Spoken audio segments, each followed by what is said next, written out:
everyone. This is truly thrilling to see this group here tonight. So I'm going to call the Select Board meeting to order on July 7th at 6:30 p.m. And I'm going to switch the order of the first two. We're going to do public comments second, and we're going to start with something that is pretty thrilling to be able to be part of. So Chief Puntini, I'm going to turn this over to you. Great. Chief Puntini, thanks for having us to your Select Board's meeting to recognize some of the members of our department. So over the past month or so, we've had a few fairly significant incidents in town where we thought it deserved recognition to the members, and make sure it's visible to the board and the community, and we thought this was a great place to do that. So two incidents to start, though. I'd like to make a little statement, and then we'll talk about each incident individual and have the members come up. Edward Croker served as the chief of department for the fire department of New York from 1899 to 1911. He was on scene of some of the country's most devastating and influential fires in history, to include the Triangle Shirtwaist Factory fire in 1911, where 146 workers were killed, prompting his retirement to pursue a mission of fire safety and building safety codes, which many we still live by today. I give this brief history to share these two quotes. These were by Chief Croker. "When a man becomes a fireman, his greatest act of bravery has already been accomplished. What he does after that is all in the line of work. And our proudest moment is to save lives. Under the impulse of such thoughts, nobility of the occupation thrills us and stimulates us to deeds daring, even of supreme sacrifice. Most, if not all, the firefighters in this room and anywhere in the profession will tell you much of the same story when asked about their service to their respective communities. But on occasion, public recognition is warranted, even when not desired by those we spotlight. This is the reason we're here tonight. The first incident I'd like to talk about is a response to Crystal Pond Road on June 7th. With that, I'd like to ask Captain Doan, Captain Amendola, Firefighter Pacific, and Firefighter Kip to come stand up here somewhere, please.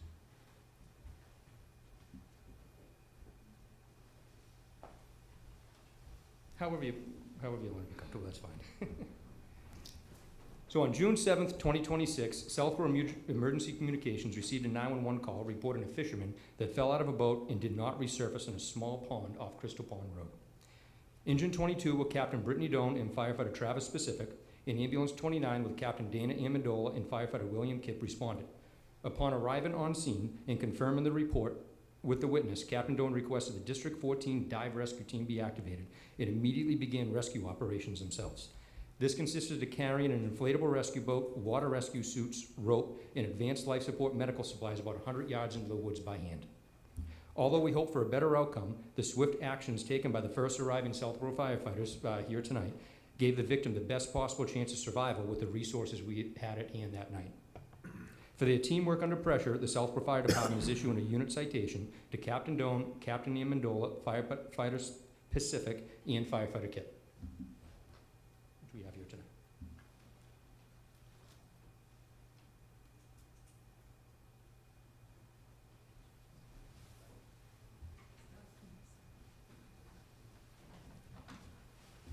So these are the certificates. For them, it'll also come with a badge that they're able to proudly display in their Class A uniforms.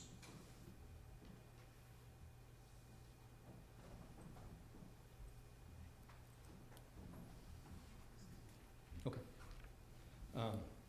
So that concludes the Crystal Pond Road incident. So thank you.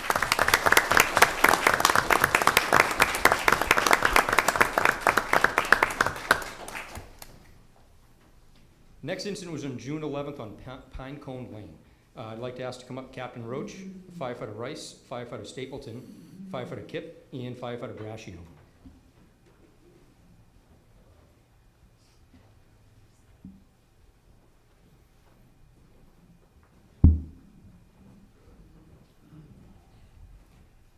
On June 11th, 2026, Southborough Emergency Communications received a call for a worker stuck in a tree and injured. Engine 22 with Captain Jason Roach, Firefighter Christina Stapleton, and Firefighter William Kipp, and Ambulance 29 with Firefighter Matt Rice and Robert Brascio responded to the scene. Captain Roach also requested the Marlboro Aerial Tower en route. On arrival, they confirmed the report and activated the District 14 Technical Rescue Team when realizing the worker was too out of reach of the Marlboro Tower truck. Members on scene were able to work with the tree crew and to send a firefighter to the injured worker to remove him from a tree to an awaiting ambulance before the district resources arrived on scene. This complex, unplanned, but rapidly executed incident allowed for a successful patient outcome for a patient that was later transferred by medical helicopter to a level 1 trauma center with serious injuries. For the successful execution of this complex incident, the Southborough Fire Department issues a unit citation to Captain Roach, Firefighter Rice, Firefighter Stapleton, Firefighter Kip, and Firefighter Brascio.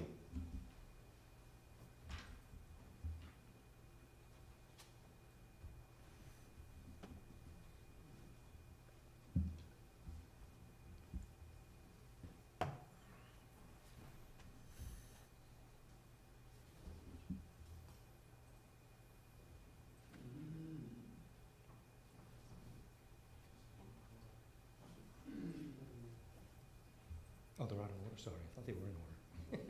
Oh.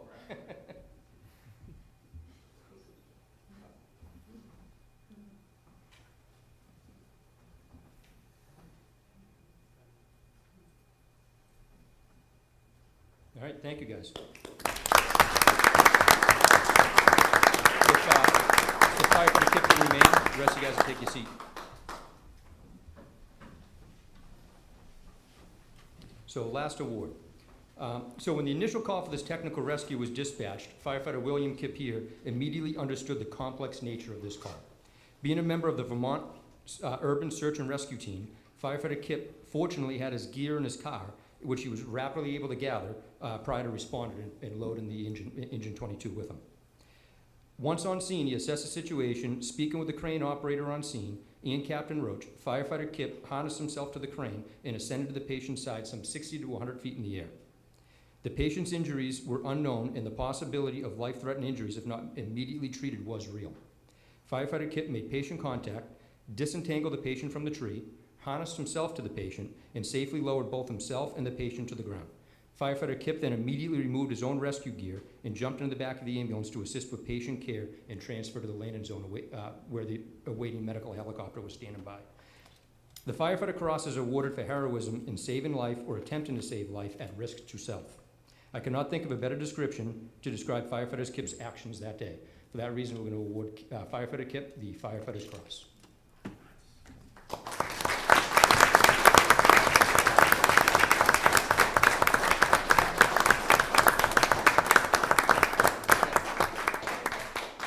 Thank you. That concludes our brief ceremony. We appreciate you guys allowing us to be here tonight for this.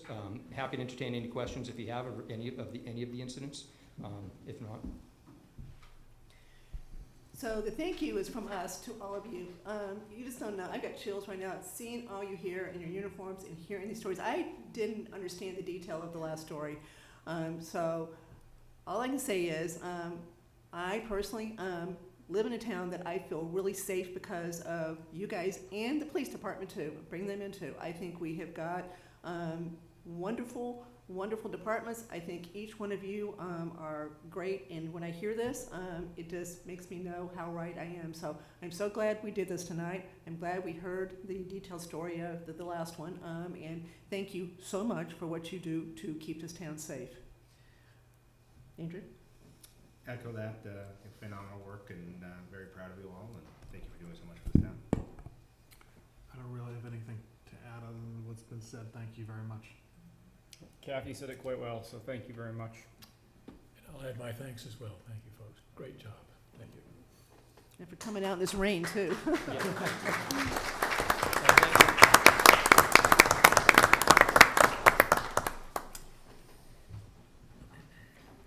So we're going to take a couple-minute recess because I don't think they're going to stay for the rest of the meeting. You can.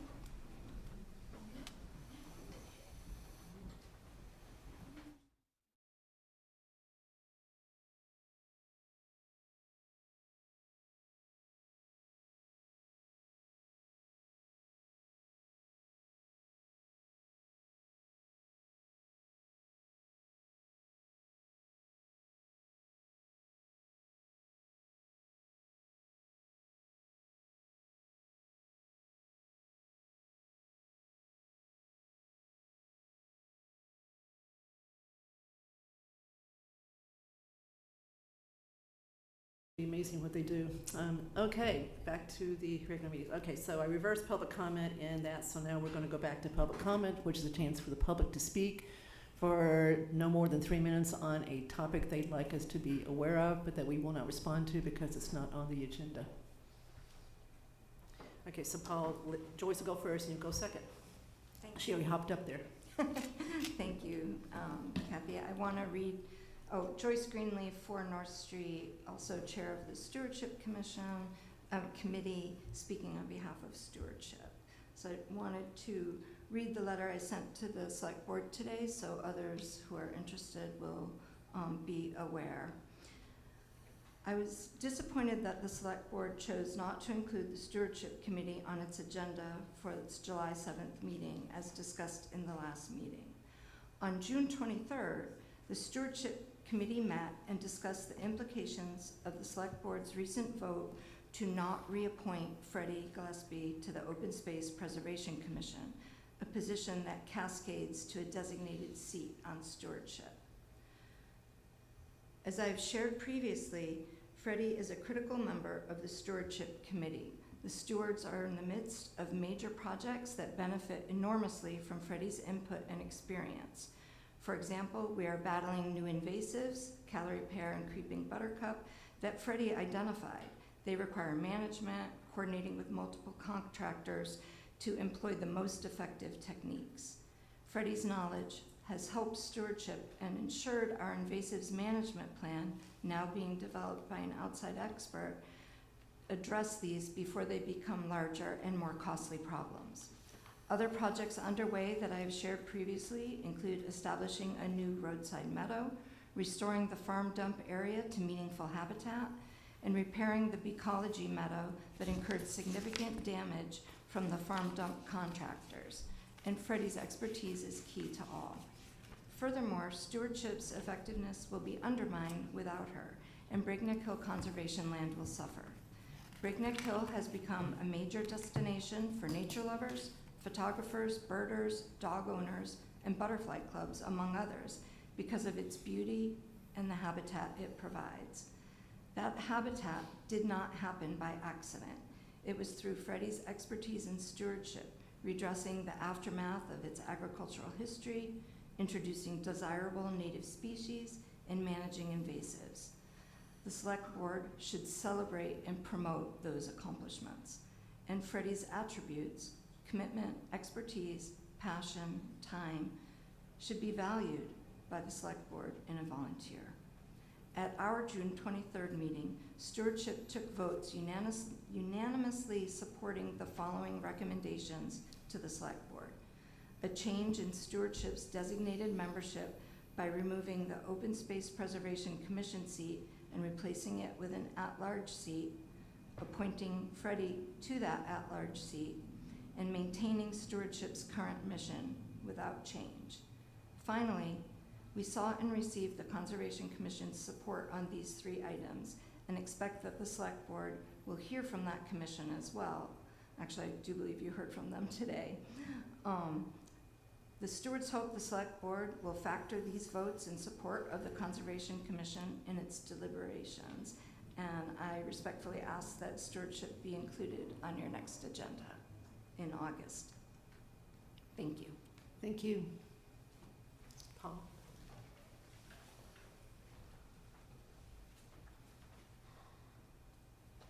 This is exactly what I have to say. You distributed it, I appreciate it.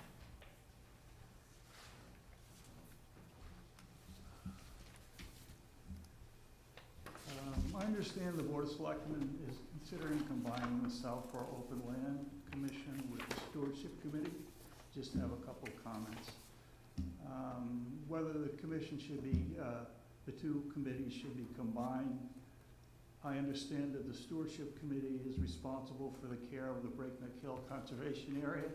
That particular area is very dear to my heart. It's probably my most favorite place in the world, where I walk my dog, who's no longer with me. The Open Space Preservation Committee responsibility to serve as facilitator for protecting and preserving and maintaining open spaces in the town. This includes identification of and advocacy for the acquisition of open land by the town to increase and protect open land in the town. These two purposes are very different from each other and distinct.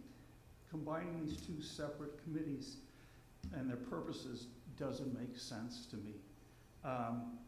If you want to combine committees, you gotta make sure they have different purposes, okay, or the same purposes.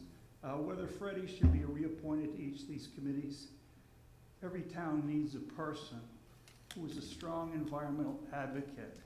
Make sure that that point of view is taken into account on every project. As I think you all know, as an engineer, I find it important that all points of view are taken into account and are balanced. You can't be a successful project manager on projects without doing that. And that's where I think Freddie comes in. In Southborough, that person is Freddie. She donated countless hours and energy to protect the town's natural environment. She's personally devoted to protecting and enhancing the ecological well-being of Breaknut Hill conservation areas. And if you walk there, you'll see her work. She's also helped to identify and advocate for the town to purchase and protect some of the remaining open land in town.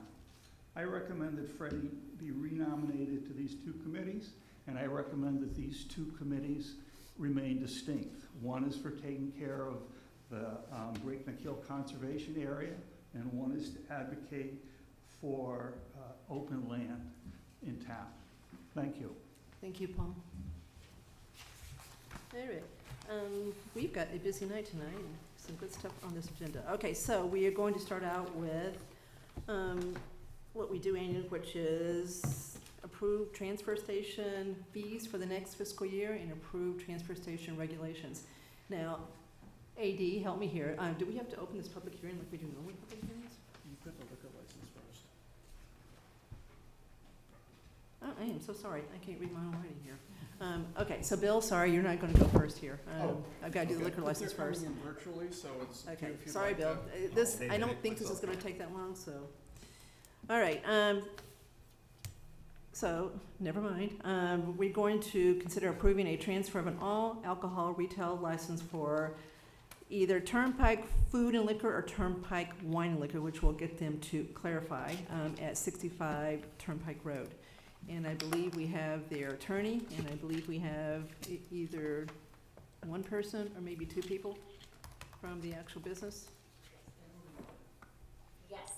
Okay, My name's Sydney Krokos. If you can see and hear me okay, I can see you. Cindy, we can see and hear you. And Vanessa? Yes. Everybody else? I am Mr. Patel. Yes, I am, yes. Okay, hold on, Cindy. I Hold see on. you, you guys are coming through. Okay, Cindy, hold on a second. Okay, Mr. Patel, is your attorney with you? Cindy's in my attorney. Okay, I thought your attorney was someone that had a different name. Matthew Porter? We're from the same firm. Okay, all right. Okay, so Sydney, do you want to start off here? Do you want me to read them? Okay, we're gonna read the notice for the hearing. Sorry. Notice is given under Chapter 138 of the Mass General Laws that Cabins LLC has applied for a transfer of an annual package store all alcoholic beverage license currently held by Virgin Mary Mother of Light Incorporated DBA Turnpike Food and Liquor located at 65 Turnpike Road, Southborough, Mass. Described as a one-floor, 2,660 square foot, across one room, basement is 1,064 square feet across three rooms, with 3 entrances and 3 exits. Proposed manager on record is Moneo Patel. Public hearing will be held by the select board acting as local licensing authority. Thomas W. McAuliffe, hearing room, 2nd floor of the townhouse, 17 Common Street, Southborough, Mass. On Tuesday, July 7th at 6:45 p.m. Okay, so the hearing's open. So, Mr. Patel, do you want Ms. Prokos to talk, or do you want to talk? She will be fine. Okay, go ahead, Sydney. Thank you. Sydney Krokos, an attorney from Vieira and DJ and Philbo, and I work with attorney Matt Porter, who you see on the application. I represent Cabins LLC, doing business as Turnpike Wine and Liquor, which is purchasing Turnpike Wine and Liquor located at 65 Turnpike Road. I'm here tonight with Mr. Monil Patel, who's the 100% owner of the company, and Mr. Pratik Patel, the proposed licensed manager. Monil is an owner of several other stores across the state that have liquor licenses. So he's an experienced industry veteran with over 10 years of experience responsibly selling alcohol in Massachusetts. Pratik has a technical background, working in a bank and medical school, but for the last 2.5 years, he's been on site in a convenience store that holds a liquor license, working as a clerk, doing inventory, essentially running that store, and that experience selling alcohol responsibly in Massachusetts. Once approved by the ABCC, Pratik will be on site here at Turnpike Wine and Liquor at least 40 hours a week. Both Pratik and Monil have experience and education, which is what the ABCC likes to see. That education is their alcohol tips certification, which they have currently, and they will keep current. Prior to ABCC approval, we'll make sure we have those in that file. As an additional safeguard, they're investing in a state-of-the-art ID scanner and POS system because they take underage sales so seriously. They are getting a commercial loan from Rockland to help finance this transaction. So along with this transfer, we're also seeking your approval for a pledge of license and inventory to their lender, Rockland Trust. And as a note on the pledge, Rockland is not in the business of running these types of stores. So any subsequent purchaser would need to come before you, the board, for any approvals before anything could be sold or moved, if God forbid these borrowers went into default, which is obviously not on our radar. But I just wanted you to know that you do, of course, maintain all control in the future, and no alterations to the premises, no changes to external operations, mainly internal movement here. And I am here to answer any questions. So, thank you very much. So,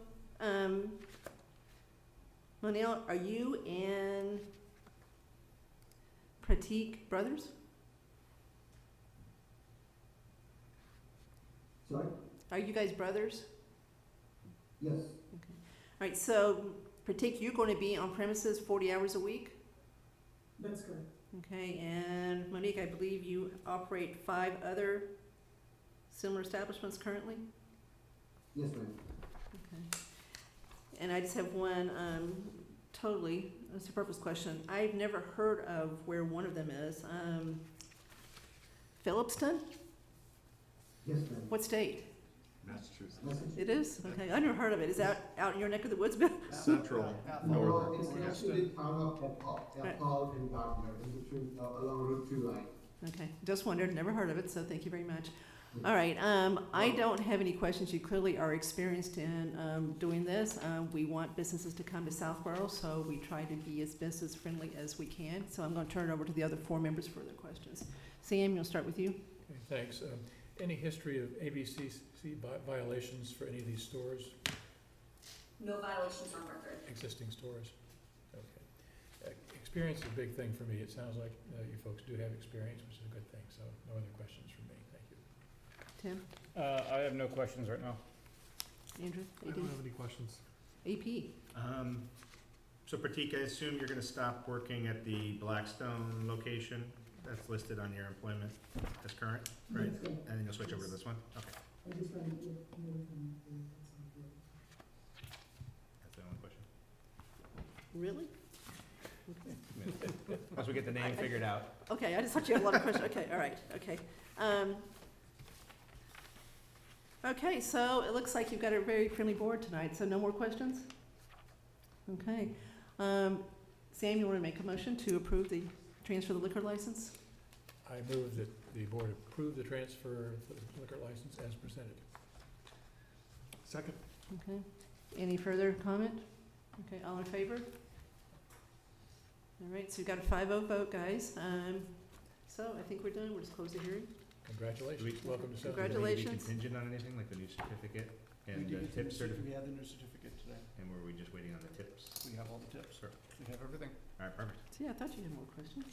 Oh, it doesn't work. Okay, so now I think Would've we're all brought it set up. as far as that goes. Okay, so I think you guys are all set, Cindy. Thank you very much. We're going to close the Thank hearing you. now.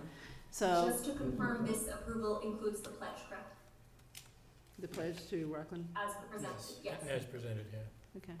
Yep. Perfect. Yes, Thank you. Cool. yes. Thank you so much, appreciate it, thank you all. Thank you. Seriously, welcome to Southborough. Welcome to Southborough. Okay, all right. Thank you.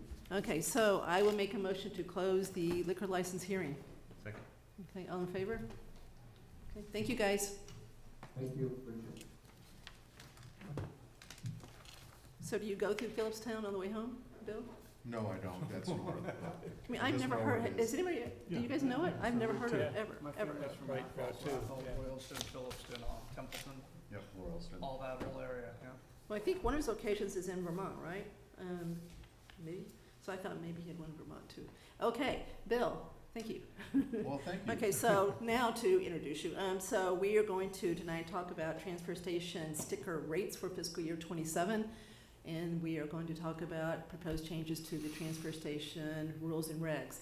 Now, we published this, the notice of this hearing, like we were supposed to because of Mr. Dinnington. Thank you, Andrew. And do we need to open this hearing like we do the formal ones, or is this an informal? It's informal. Okay, all right, so we we don't have wait to till open. Sunday. Okay, all right, okay. All right, so it sounds like we're ready. So, Bill, do you want to start with the rates? Do you want to start with the rules? I'd prefer to start with the rules and regs. Okay. And then get into the fees. All right. So the rules and regulations, as you know, we've been trying to improve the rules and regs, and we kind of inch along every year. The first crack at the whip, we basically took the existing regulations, which were kind of a mishmash format, and restructured them, didn't change them, and basically reiterated them in a more logical flow. So this is the first year we're proposing some revisions to those regulations. So now we have a good base to work off of. We can make those edits, or if you'd like to or not like to, that's up to you. But we have proposed some things, and these are basically changes from that we're recommending from patterns of operation, trying to improve operations at the transfer station. And we think these, while some of them are small, some are large, we think it's gonna be an improvement for the experience for the typical Southborough resident. Now, given that, I'll just quickly run through the types of changes that are in the proposed regulations. And then if we wanted to drill down on any particular topic, we can. So the first change is we just corrected and updated dates, very administrative. Second is revised the table of contents as we restructured things. We next corrected email addresses. That was the .com to .gov change that we had. I left blank spaces for the permit fees that we'll decide after this is discussed. We also revised our prorated sticker fee calculation for new residents. When someone comes in halfway through the year, we prorate the sticker fee that we sell to them. And last year we had change involved, meaning, cents, dollars and cents. That makes it difficult accounting-wise in the office, so we're just rounding up to the nearest dollar. Very simple, straightforward. We are proposing to revise the temporary pass section to include a fee for temporary passes, nominal fee, $15 a day or $25 for a week. And that only includes people who already have stickers that are going to use a different car? That is correct. Okay. That is correct. The reason and the logic is, it does take time for staff to deal with this, so nominal fee. We do find that, there might be instances where we allow temporary passes where people are doing it, whether they're helping a friend or whatnot, so this nominal fee may avoid some of that. That's the expectation. We added a swap shops policy section, okay, and that's probably the biggest change that we're talking about. Where we've had a pattern in history at the swap shop of taking everything under the sun. At times it does overflow and spill out onto the lawn area. We're just trying to establish some parameters on what makes sense to take and what doesn't make sense. We're not married to the recommendations. I expect these may change over the next year or two. but this is the first crack at it, so this is what we're proposing. You know, there's things like, we don't want glass items for safety reasons. We talk about, a lot of times people bring in outdated computer equipment. We don't want that. We find that some residents may view that as a creative way to dispose of things that aren't allowable either in the hopper, or, you know, it's kind of an end run for disposal for them. So we're trying to straighten that out. And lastly, we revised the violation and fine section to include a provision that suspension or revocation of the transfer station privileges for repeated or egregious violations. I don't expect we'll need that. We haven't had a need for that, but we think it's a good thing to have in there in case we have a problem. So that's it in a nutshell. If anybody wants to get into specifics on any of those issues, happy to talk about it. And I think you're gonna have a few questions on maybe swap shop. So Andrew Dennington, I'll start with you. Okay, so for the adding of a part for suspension or revocation of the sticker for repeated or egregious is there like a pattern that has happened that prompts that, or? There's not, we have some structure now, and we regularly get complaints about, you know, somebody sees somebody disposing of something. We try to take it up and we send out our violation notices. Yeah. We've never had any issue we've had, I think since I've been here, 2 fines that we've issued. Yeah. And other times we've issued violation notices and have not had a problem. I think this is just an appropriate provision to have as an option. Okay, I'm okay with it. I just wanted to ask if there was you felt like there was a problem that was. There's no motivation or problem that's been really identified. In the swap shop policy, would you post it by the actual swap shop? We would. We'd send out a mailing. We Okay. do every time we send stickers out. When we sell the stickers, we do share a copy of the regulations, the current regulations. So, you know, we try to educate people. We have a new person up in the recycle area that's really good with people, and he interacts quite a bit. So, you know, I'm sure he'll be monitoring the progress on this. And it's gonna be a learning curve, we know that. And it's really just to try and keep it a little more organized. You know, there's a section on not allowing furniture up there. Yeah. One of the things I'm thinking we're going to do is maybe have like a bulletin board up there. So if people have a couch or something they wanna get rid of, they can post it on the bulletin board, and it's kinda like a way for people to still see it, but then the physical couch isn't there. All right, and so this is not directly covered by these rules, but are you finding there's issues with people who are not even residents, you know, using the transfer station, both for using the hopper and then also for the? We do get that on occasion. We do send out violations, although, you know, often they're out of towners, and there's no way to really, we have no hammer in that instance. We're going to However, talk about a hammer in a minute, so it's a good conversation to start. So we have no mechanism to enforce from out of towners. Yeah. But more often than not, I think we get complaints from residents that are using the facility, thinking somebody's doing something inappropriate, and it's not. Okay. After we review it and do our due diligence, we find that more often than not. Like there's often use, I mean, I could sometimes see people throwing away just a ton of stuff, and they have a commercial license, but they are also a resident. Yeah, the license plate has nothing to do with the permit that they have. Commercial waste, as defined in the regulations, really talks about the volume and the frequency. Okay. So if you have a kitchen renovation project, you know, our preference is that you're gonna throw out those cabinets and everything. You're going to hire either a contractor that's gonna dispose of it, or you're going to get a dumpster or something along those lines. You can come back, I'm not sure off the top of my head what the volume is, but if you exceed that, you know, we keep track of it to some extent, and if it's an abusive thing, then we'll send out a notice, and we'll have a conversation. We're not out there to just rattle people, but we are, you know, vigilant when it comes to violations. All right, those are my questions. All right, Tim, you want to go next? Sure. So the clause that Andrew asked about the superintendent revoke, does it need to have something about without reimbursement or any kind of like monetary comment just to make that stronger? Because like if you can revoke somebody's thing, they paid for this. I mean, like, should it be there to be clear? That's a good point. We could modify that to include something. Okay.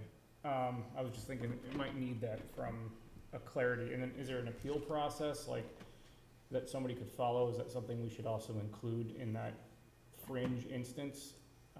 Maybe it'd be something that would come before us. I or know something. that there is an, Is it? It's at the top of that paragraph. Okay. So I would suggest we modify that to say, instead of residents may appeal a fine to the select board, residents may appeal fine or revocation. Okay, yeah. And then the furniture piece of the swap shop, there's a lot of furniture over there, and sometimes there's some gold mines over there, so I understand why it's there, but I wonder if eliminating all furniture is the right action. I'm thinking that there should be something else to this, or if you want to bring furniture, it has to come on maybe a Wednesday or something earlier in the week before it would end up in the hopper over the weekend. So like, I think maybe I would be open to a date or a time that you could drop something off, so that way it has the least amount of opportunity to end up in the hopper and become a problem. Because I do think that that's beneficial.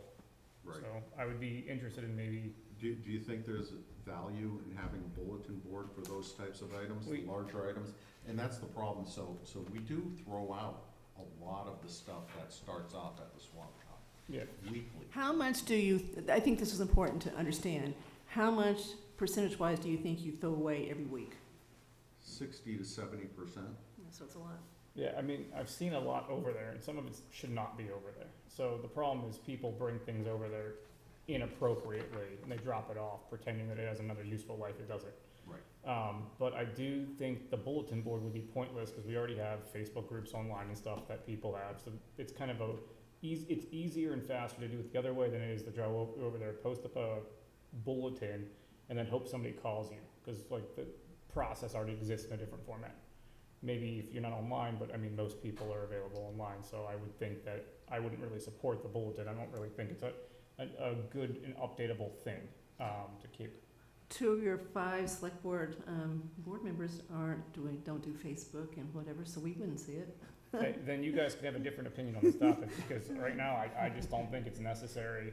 And I've seen the Free Cycle page do really well, and people post furniture there, like couches all the time.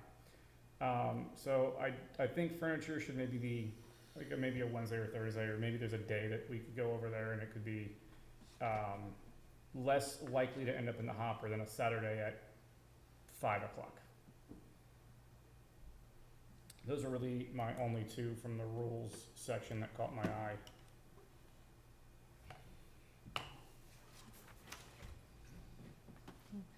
AP? All right, Bill, here we go. You've got a lot, I right? have a lot. Okay, so let's do Sam first, and then we'll come back to you so you can kind of. You're assuming I Get your don't know thing. a lot? Wait a minute. Well, Sam's got the unique perspectives that he is up there on Saturday and hears a lot and sees a lot, so I think his perspective is important. So you go next, Sam. I'm troubled by the furniture thing. People basically aren't gonna listen too much. If you tried to say it's, only Wednesday or Thursday, it's a real chore to police that, because there's not somebody who stands over there at the swap shop all the time, so it's hard to do that consistently, I think. If you can't enforce consistently, then people claim you're not being fair about it. I would comment that there's a new staff person over there, I don't remember the gentleman's name. Mark, who does a wonderful job in terms of educating people. He knows almost everybody who comes through there by now. He hadn't been there too long. And people like him, they chat with him, and he educates people, and he talks to people who don't have stickers and finds out what's going on, and encourages them to get stickers. So it's really very light touch enforcement, but I think it's hugely effective. So kudos to the organization for finding him and hiring him. I think he does a great job. It would be a lot harder if you were more, hard-nosed about it. People want to cooperate generally, so that's good news. The only question I had, Bill, in terms of regulations here is, and I think this is a great step forward, I was a little confused by the temporary pass thing. And so maybe adding a for example there to say that for permit holders who have an unpermitted vehicle for access to the transfer station, parens, for example, a permit holder who has a rental vehicle for a short period of time, something like that. As opposed to my original thought was, wait a minute, is that somebody who doesn't have a permit at all and buys a $25 weekly permit or whatever? But with that example, I think that makes it more clear that you got to have a permit to start with. We're not selling, $25 week-long permits for somebody out of town or whatever to come in and dump their stuff. So, but also to me, this is something that will continue to evolve. You change it and find things that don't quite work, and so we'll come back and do it again next pass. But I think it's a great step forward. So that's all I've got. Thank you. All right. So I'll go next because again, I think Andrew's going to wrap all this up for us. Okay, so I have a particular issue with the swap shop. I have so much sympathy for your guys that have to clean up that mess. I don't use it very much. I just happened to be there, and I called you after I was there. It was, probably at the worst time, late Saturday, right?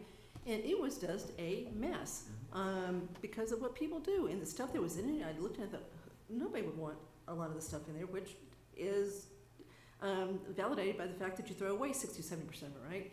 So I am going to support anything that your experience says that we should do as far as trying to tighten that up.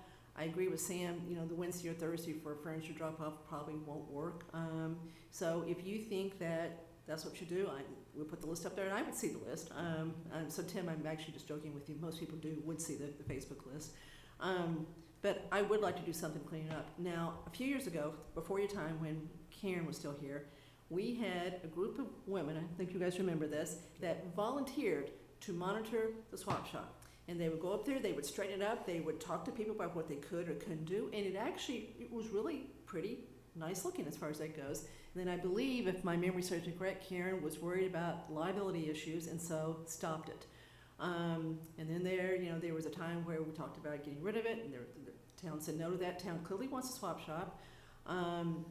But I think that we've got to support you in trying to not make this a full-time job cleaning the thing up on the next day, as far as that goes. So if this is what you think needs to be done as far as the swap shop, then I personally support what you're trying to do here as far as trying to tighten this up. Let's see how it goes. All I did was articulate what I got for feedback from the staff that has to deal with it. Yep. So that's what the origin is. Yep. And I've heard the same thing about is he there all 4 days, or is he just there on Saturday? He's there all 4 days. Right, so I've heard kudos about him too, so that's a great job for him. I do want to, after we've got this, I do want to talk about possibly some type of system to monitor abuse. We've talked about this for as long as I can remember. Mr. Butler was on the advisory committee years ago, long before me, where we were talking about a gate, whatever, so we've never done anything about it. I was at the transfer station a few weeks ago to say hi to Sam, and a very nice man came up and said, when are you guys going to do something about these people that come up and use it? Now, he may be one of that group you just said, maybe, sometimes you don't see the sticker, people put it on different places. So I don't know if he's right or wrong about what he's seen, but he felt that a lot of people were coming and using it inappropriately. So I don't know if he's right or wrong. A license plate reader, I would think with technology what it is today, it actually wouldn't be that expensive to do it. It's getting the internet interface up there. Yeah, so, that's true, that's what, we talked about this last year when Al was on the committee, so I still think we should maybe go back to MTC again and say, what can we do that makes sense as far as maybe doing some look at a cost benefit, because I wouldn't think a whole lot of new stickers being sold to pay for this, but I do want to consider that too. But I do support what you want to do with the swap shop as far as those rules go. Sure. One more thing too, and Sam alluded to it. Jason Malinowski sent, did you get the text today? So he sent us a text and said, you guys should consider, given what Mr. Butler said a few years ago when he looked at trash, that we've got room to add more customers, right? We've got room. That we should have the ability to sell a 1 day, a week, or monthly sticker. I actually don't agree with that, just so you know, but I was gonna throw that out and see what you thought. And I'm not talking about someone that already has a sticker, someone that just wants to, normally does private hauling for some reason, probably wants to bring a lot of stuff. I think with the number of complaints we currently get about out-of-towners using the facility, that it would just be a nightmare to manage at this point. I think in the future, if we have a better mechanism to check permits, a camera system, AI, then I think it'd be an easier thing to do, but we need that in place first and try it for a year or two. Okay, before we just sell one-off stickers for a small period of time. Correct. Okay, that's kind of what I said back to Jason, but given Jason's, he was on the capital committee that worked with John on this, so I just wanted to make sure we at least threw that out there as a consideration. Okay, that's all I've got. Andrew? All right, so Bill, under the hours of operation, my suggestion was to add something there, and I'll send you, a marked up version, but, DPW may temporarily close a transfer station at any portion of the facility, including swap shop, recycling areas, brush area, or disposal containers due to weather, staffing, equipment failure, capacity, safety, contamination, traffic, construction, or other operational needs. So just kind of give you that blanket statement there, which I think is good. Be clear what you're adding here. Yep, he's adding. Into hours of operation, just Okay, adding. you added the whole thing. That whole, Yep. section, just to kind of give clarity, because sometimes, you get there at 5 on a weeknight, sometimes the swap shop's already closed because you're short-staffed or whatever, so just. Surprisingly, just along those lines, there are people that are meticulous about, the time. We even have to usher them and move them Correct. along at times. Luckily, we have staff that's willing to do that. Yep, the other one I had is just changing the date from the 16th to today for the 7/7. Right. Under temporary passes, to Sam's point, I had something in here for temporary passes are for short-term household use only, such as use of rental vehicle, borrowed vehicle, or vehicle temporarily replacing a permitted vehicle. Temporary passes may not be used by contractors, landscapers, haulers, businesses, non-residents, or for commercial waste. Perfect. So kind of the same thing there, but just added it in. Under conduct, you talked about strictly prohibited some things there, but I wanted to add a little bit more in terms of users may not loiter, block traffic, interfere with staff or volunteers, engage in abusive, threatening, or disruptive conduct, dump after hours, leave materials outside designated containers or buildings, or remove items from areas not expressly designated for public reuse. That excludes me on Saturdays, I'm a loiter. Well, That's why that's the only hiccup there is, often you're gonna have people, running for office or selling something or other. Boy Scouts, Girl Yeah, Scouts. right. Yeah. We do get that on occasion. Yeah. I wouldn't consider that loitering. We're not trying to get rid of that at Yeah. all. No. No, I think it's just, That's part of the transfer station. exactly. I wouldn't call that loitering, I would call that permitted use. But we can define that language a little cleaner if you wanna adjust it there.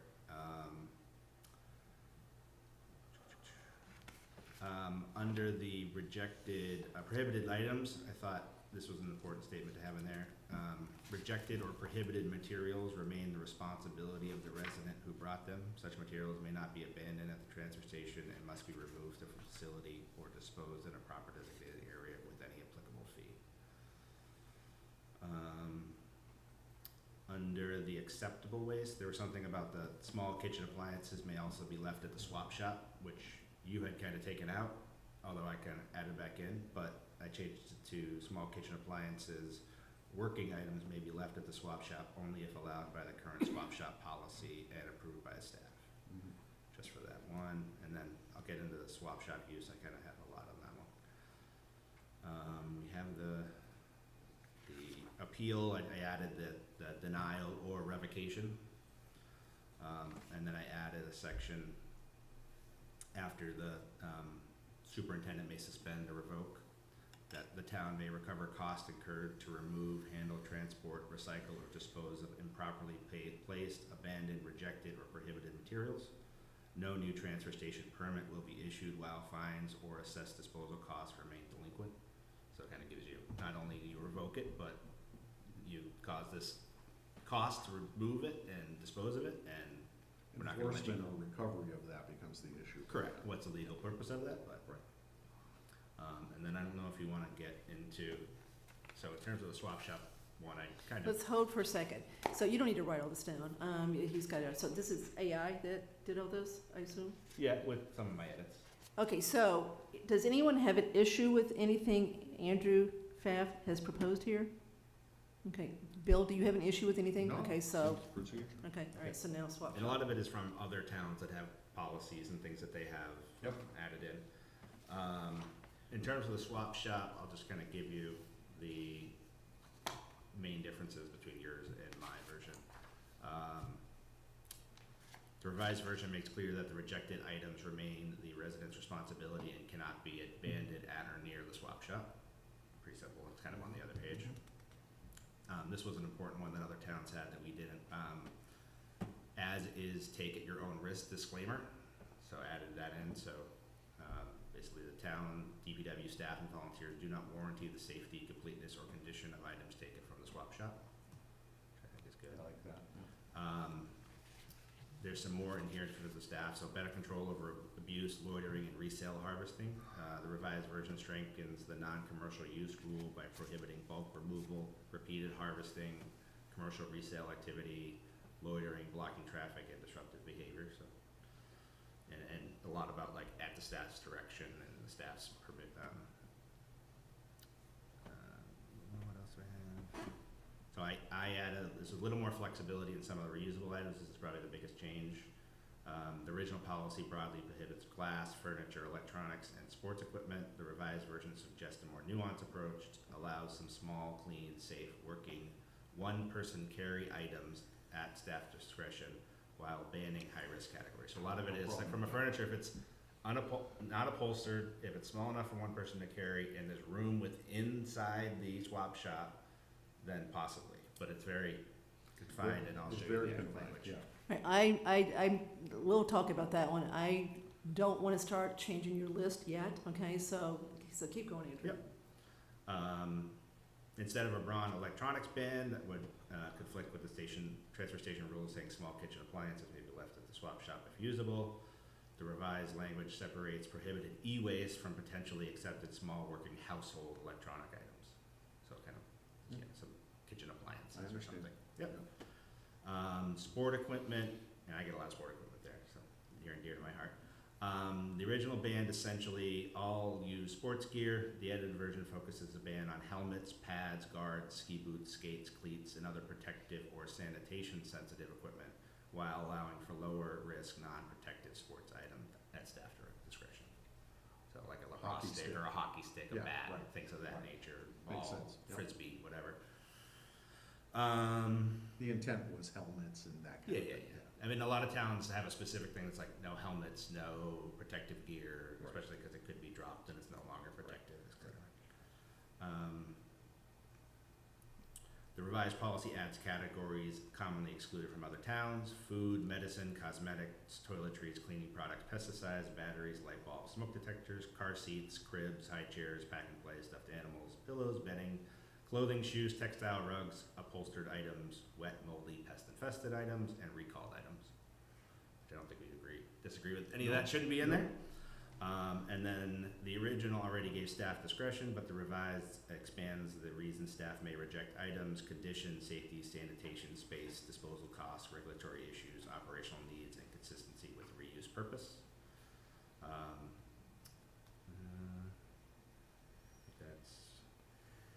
Yeah, and I think the other one is it gives DPW and transfer station staff clearer grounds to refuse items, remove items, limit access, and suspend privileges for misuse. So that's basically what ended up changing in there. But it was enough changing that I basically rewrote each thing. Okay. Andrew, can I ask a question? You talk about banning commercial resale. One of the things you said there. Yeah. I'm not sure I object to that in the sense that I don't care if somebody's is a legitimate user of a transfer station is coming there, picking up stuff and selling it. To me, it keeps it out of the pit and it extends the life of it potentially. So I'm not sure that that's a bad thing, frankly. If they take it and they're following the rest of the rules, I'm fine with them taking stuff. The reason that this has been discussed in the past is because there were situations where I believe a few people would kind of stay there all day long and take things, and they would resell them. I don't have a problem with it either, to be perfectly frank. It gets reused, right? That's what the purpose of this is. So within reasonableness, I don't have a problem with it either. As long as they don't clog up the system over there. Yeah. So I'd leave that to the discretion of your department, as far as determining whether someone's abusing that, without Yeah. trying to totally discourage it. I'm not in favor of everything on here. So Bill, is there anything on here that you don't particularly want to do? No, I mean, I think, The sports equipment?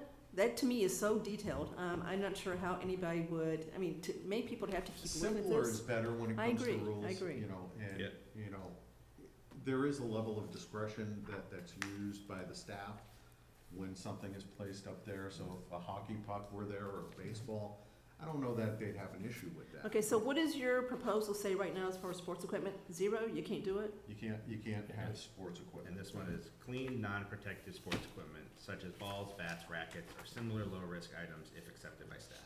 Okay, what number? It's item 4, fourth bullet. Yeah, I think that language makes sense. That gives the staff a fairly good background there to be able to say it doesn't fit or it does fit, kind of thing. Clean, I don't non-protective have sports any equipment. issue Yeah, with what if you, you take a quick read and just see if there's anything in there. I think it's basically what you were trying to do there. It takes into consideration some other towns' pieces, but gives a little bit more, you know, And we're not trying to micromanage you here, Bill. No. So, it's just the wide breadth of items that come through there yeah. is why this has to be this detailed. yeah, and what you can't bring is a lot more detail than what you can bring. The one thing that I'd say about your F baby thing, I completely understand why it's in here, but Which a lot one, of, Which one, Tim?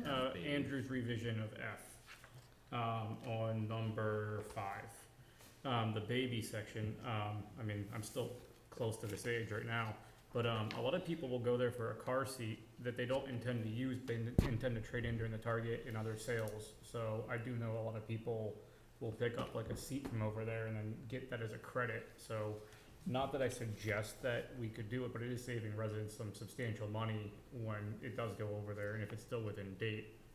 I wouldn't personally want to use it if I don't know the history, but at the same time, there's an opportunity to save hundreds of dollars on some of these things.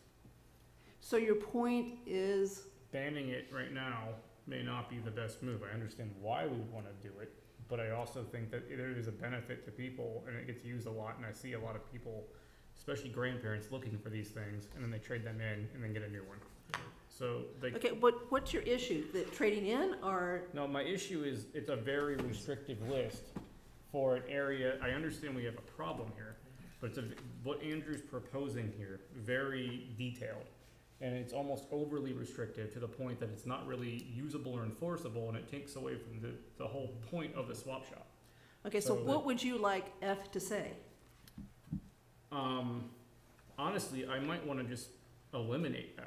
Like, I don't know if it's, some of these things are completely necessary to call out at this level of detail. But the car seats, you don't want to be recycling a car seat that's out of date. That's Or was in an dangerous. accident, it's the same Yeah. idea. Yeah. You don't If- know. But in determining whether it's out of date or been in an accident is a pretty tricky thing. Somebody's got to spend some work doing that, examining it or whatever. So Yeah. to me, it's certainly simpler to say no car seats versus saying only undamaged, non-expired or whatever car I- seats are acceptable. I understand that. My point was, expired or damaged car seats can be traded in. So certain people in town, I've seen this, and I've done it myself, will possibly look for a used car seat that might be expired or damaged and intend to go take it to a place that will take old car seats in and get a new one at a discount. Why would anyone take a So expired car Target seat? gives you a coupon if you bring an old car seat. But what are they gonna do with it? They throw it Then They away, throw it away. but they they give give you you a a coupon to buy a new discount Way for to it. sell It more car saves seats, it saves a lot of money, because car seats have a shelf life of 3 to 5 years with the plastic in a car. So, I don't know, it's not necessarily it is our responsibility to decide what we wanna do over here, but I think over policing this is not in the spirit of what the swap shop is. I agree that there's a problem that we can try to solve. I think the bigger part of this problem is the bulky things that take up a bunch of space that can't go back inside the shed. So if the rule simply said it has to fit inside the shed, it'll eliminate 90% of the bigger problem here. And if somebody enforces that one thing, you take care of most of the issues that people have going on. And if it doesn't fit, then you can't leave it because it doesn't fit. So if it has to go on a shelf, or if it has to go in an aisleway, and you paint the center divide that's blue, and it says if it's in the blue section, it can't be here. Maybe then that's the solution. It goes in the hopper, or you post it someplace else. I think we're going to a level that we don't need to go to. Well, I agree, we need to try to keep this simple so that people know what they can do, what they can't do. So Bill, what do you think about taking F out? Do you have this in front of you? F is one of the items that specifically, one of the members of the staff brought up to me because frankly, it's something none of you talked about. It was potential for biohazard type. Okay, so you want FN. Yeah, I think there's a value for each one of these. I wouldn't have suggested it if I didn't think there was a value. I'd support unexpired, undamaged car seats. Well, it as a doesn't say that qualifier. here, I Sam, know. it just says, That's right. plain old, it says all car seats. Yeah, The problem when you get I into understand that you level, can't- Sam, enforcement hard to tell, becomes a that's right, question. yeah. Also, the high chair that I use primarily for my kids came from a swap shop. So, I mean, there's certain things on this that are just excessive. I still think I don't want to micromanage what Bill wants. If Bill, based on his experience, thinks this should be in there, then I'm not Well, going to, This is my Specifically, version. Andrew Well, Pfaff. This is my version. okay. Andrew Pfaff. I thought you said you had this in here too. I had a version of it, yes. Okay. There's something about I car seats. I suggest, since Andrew Pfaff just had this nice in-depth version, that we give Bill a chance to take a look at this, come back to another meeting with what he thinks now that he has all this extra information in our comments, and then we look at a revised one and see if it's overly. I AD. think this is, I think we're getting really in the weeds. I do This is a too. one I do too. meeting. I don't think it's our right to get this far in the weeds with this kind of thing, but Can I just suggest something? If something proves to be an issue, from the draft that we have, that I presented, if something proves to be an issue, let's put it on the shelf. We'll pull it out, we will, actively, and we'll deal with it next year. I mean, I wish that you could do this yourself without the select board having to do this once a year. I think this is way in the weeds here. Invoke Mr. Hamilton for a second. And you guys run this place, you know what goes on up there, so I wish you just had the right to set your rules, and if there's something that we didn't agree with, we could override this. Okay, so Andrew, what do you want to do? AD? It sounds like the version that Andrew put together, you're okay with it. I am, yeah. Okay. And if 60 or 70% of the stuff that's left there just goes in the hopper anyway, Yep. we should be looking to have a policy that has less stuff put there. Yeah, So, less junk put there. yeah, so I think that the policy that, you prepared here is, if it works with Bill, I'm good with it. I think it's more helpful if we can get these things, in advance of the hearing so we have time to review them. I don't think I know people make fun of it and tease it, this whole procedure. We're never we going to have, stop doing that. of how rules and regulations have a different procedure for everything else, but the whole idea was that so people would have more advanced notice of what's gonna be in them before, and this is just. So Tim, are you okay with everything here except for F? No. I mean, this is the first time I'm reading through this, and I would want to spend more time with this. I mean, if I look back to what Bill has in the packet, I would suggest taking out E and F of what's in the packet, which is toys and games and sports equipment. I mean, there's obviously reasons that those two should be in there, but I also think that they kind of overstep a little bit. I don't mind keeping the helmets in. I don't mind keeping maybe protective gear in, but I mean, all used sports equipment. I mean, this literally goes as far as saying that you can't drop a basketball off over there. This is over policing. We don't need to do this. So, Bill, if we were to put this back on the August 11th agenda, our next meeting, right? And give you time to digest. I mean, this is not fair to you to throw this at you on the fly like this. You digest this and you come back with a revised one that you're happy with. Would that be okay? We keep the rules and regs in place that we have right now until then, right? That's fine. Is that With okay? just one caveat, we should approve the rates. We are That's going to, correct. we're Okay, going to. good. We need We're to. going approve Yeah. that. No, we're gonna do the rates. Yeah. We're gonna do the rates. Does anybody disagree with that as a plan to give Bill a chance to digest all this? Sure, Sam? that's fine. The Tim? only suggestion I might make is, I think we were okay with the actual rules and regs one, and then hold the appendix, and just do Hold the the swap appendix. Let's just do the whole thing on Okay. the 11th, okay? That's fine. All right. Hold on, Paul. We've got somebody else in the audience too. Okay, good enough? Yep. For that part of it, we're gonna do the rates next. So Vanessa Kristen Lavault is in the audience. You wanna bring her over? Go ahead, Paul, while she's coming over. Thank you, Kathy. I'm in the rain, so can you hear me okay? Okay, Paul, you wanna let her, Kristen, hold on a second. We've got someone else in the room that's gonna go first. You'll go next, okay? Okay. Paul Carter. If you can just mute me a second. Paul Carter, 6 Hillside Avenue. The swap shop is great. It's one of the most important recycling aspects. My wife loves it, but she comes home and she says, there's all this trash here, okay? So the problem is when people leave trash. So I think that needs to be what's focused on, getting people not to leave trash. And I'm with Tim definitely on this. It serves a purpose. When kids grow up, they go through different stages, and they have to buy new toys, for the next year, rather than something that's just left there. I think that's important. What I was thinking is that people need to be informed, and this needs to be very general, is that you can't leave trash here, and use general words for that, okay? And if you don't, you can be fined, or lose your privilege. Because it is a privilege and it is a right. And I would say on the furniture thing is actually something that does get recycled. It's a problem sitting outside, and maybe it needs to be either a day or whatever. But when they closed the transfer station that was at the garage, okay, we thought we were gonna lose it. Unfortunately, we didn't lose it, okay, and we got more room for it. But I think you don't want and you don't need a legal document here, and that has all this legal stuff. I don't think you're gonna have anything left to be able to leave there, okay?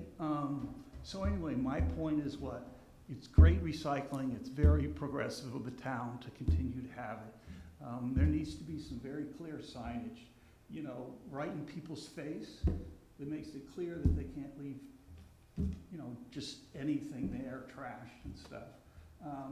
And maybe it doesn't need to be as legalese. Those are my 3 comments. Thank you. Kristen, are you still there? What did I am, thank you. I just said before that I was driving in the rain, and I wanted to make sure you could hear me. I just wanted to add, it is Kristen Laval, 12 Southwood Drive. I'm actually an admin on our Free Cycle community on Facebook, so just shameless plug for that. It is more of a site where we say if you really want this to stay within the community, we really tightly administer to make sure it's only people within the Southborough community. So that kind of takes care of that. If you want to take the extra care to make sure it's not being resold or it ends up with someone in the community, that is a great resource. I think Tim's really got his finger on the pulse of the community. And Tim, I appreciate, because I see you out on Southborough Community Share and Care, and I think going there and recycle, you can get good sense of what people think of the swap shop versus free cycle, and you've got it right. This is for people in need. If someone's hanging out at the swap shop all day to get items to sell, there's clearly a need there. And I couldn't agree more with the baby supplies. And I think a couple quick signs to be like, remember not to reuse, baby seats is easy, but most new parents should know that. And I'm sorry, it's scary if they don't. But what my main point was is, Kathy, you brought it up in the beginning. We had a system of volunteers. Like most of the people in the free cycle site were really enthusiastic about it. And Karen understandably did want to get rid of it because of liability. Why don't we just tackle that issue? How can we overcome the liability issue and get the volunteers back in so we don't put the onus, as much of the onus on policing it, to this transfer station and try to educate the community? Well, why don't we just go back and also take a look at how to make that possible? Thank you. Thank you, Kristen. Okay, all right, so we've settled what we're going to to do on the rules and regulations. Now, let's talk about the fees. Okay, so Mr. Cundiff prepared he and Tammy prepared a spreadsheet. They gave us 3 options. Andrew Pfaff asked for a 4th to be added, which we have in front of us. We got 4 options that we could consider, or we could decide to do something else. Sam, you want to start as far as what you think? And remember, to me, the big issue is what to do with seniors compared to everybody else. And I do want to start out with making sure everybody understands that there is a process in place to give a free sticker to someone that needs a free sticker because of their economic circumstances, regardless of their age. So that's already in place. That's not what we're talking about as far as anything else. We're talking about those that are able to buy a sticker.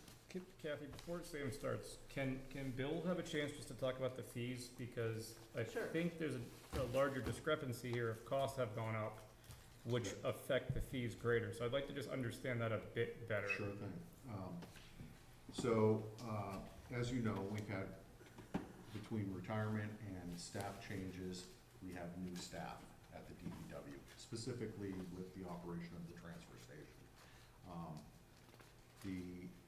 Currently the tractor that hauls the waste is one that's a manual transmission and it has a double clutch, and you need to be trained on that specific machine to get that specific license to operate. Currently, we don't have a person in the department that can drive that. So that means we have to hire out to do that, and we've been doing that while we're getting our staff trained to operate that equipment. So that fee is going to cost us about $62,000. We projected about 6 months to get the staff trained. So that's built into here. And as we've done our fee calculations, the historical practice has been to have a differential of $100,000 between expenses and revenue from the transfer station. So there's a number of ways to skin the cat, and that's why you have 4 options here in the table. Currently, option 1 basically mirrors our current fee structure, and you can see that we're nearly double on our delta. So we're 196,000 when that number should be, we try to target about 100,000. So if we kept everything the same, we'd be an additional 100,000 in the deficit. Option 2 is a little closer to 100,000, it's 132,000. That's increasing the non-senior permits from $295 to $320, maintaining the second permit fee as is currently, $25. And then senior permits would go up from $50 to $75, and a second senior permit would go up from $15 to $25. Our third option gets us closer to that $100,000, and that's increasing the non-senior fees from the current $295 to $300 for one sticker. The second permit for a non-senior would maintain the same at $25.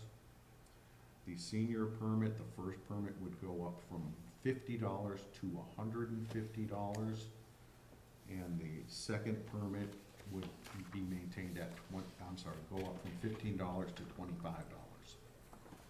The last option, option 4, maintains about $100,000 differential again.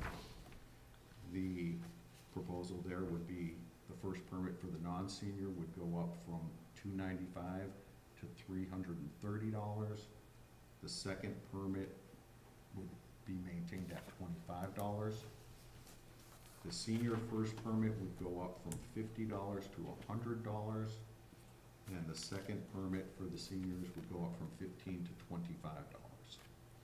So those are the 4 options that we've provided for your consideration. And before we start talking about all 4, the $62,000 of cost for the contractor, right? You believe that's going to cover half a year, and you think by half a year you'll have a staff person that can do that? We'll have at least 1, if not 2. So next year, theoretically, the cost would come down to $60,000. That's right. Okay. And I also, for those that haven't been involved in this very long, the reason we carve out that 100K for the general fund is because the town uses the transfer station. And the original 100 came because the cost used to be $500,000, it was 20%. So that's where that 100K, the genesis of it came from, just FYI, if that's relevant to your decision. All right, okay. I have a question just in general about that truck in particular, Bill. So we're gonna get Hold on, Tim, let's go one at a time. So I assume you don't care what we do here, It that doesn't these are affect me, for, no. so this really is up to us to, so this That's one right. is up to us, okay. All right, so I'm gonna start left to right again. Sam? Is option 4 Andrew Pfaff's option? Is Yes. that correct? Okay. Interesting, I have option 5. Okay, so, Which is pretty close to Andrew's. My proposal would be 320 and 20 for the regular stickers, and 125 and 20 for the seniors. That actually produces additional revenue of about $500 on the total thing, and that's close enough to Andrew's. I'm, fine with Andrew there. I thought seniors might pay a little more, and the extra stickers be a little bit less, but we wound up with very close to $100,000.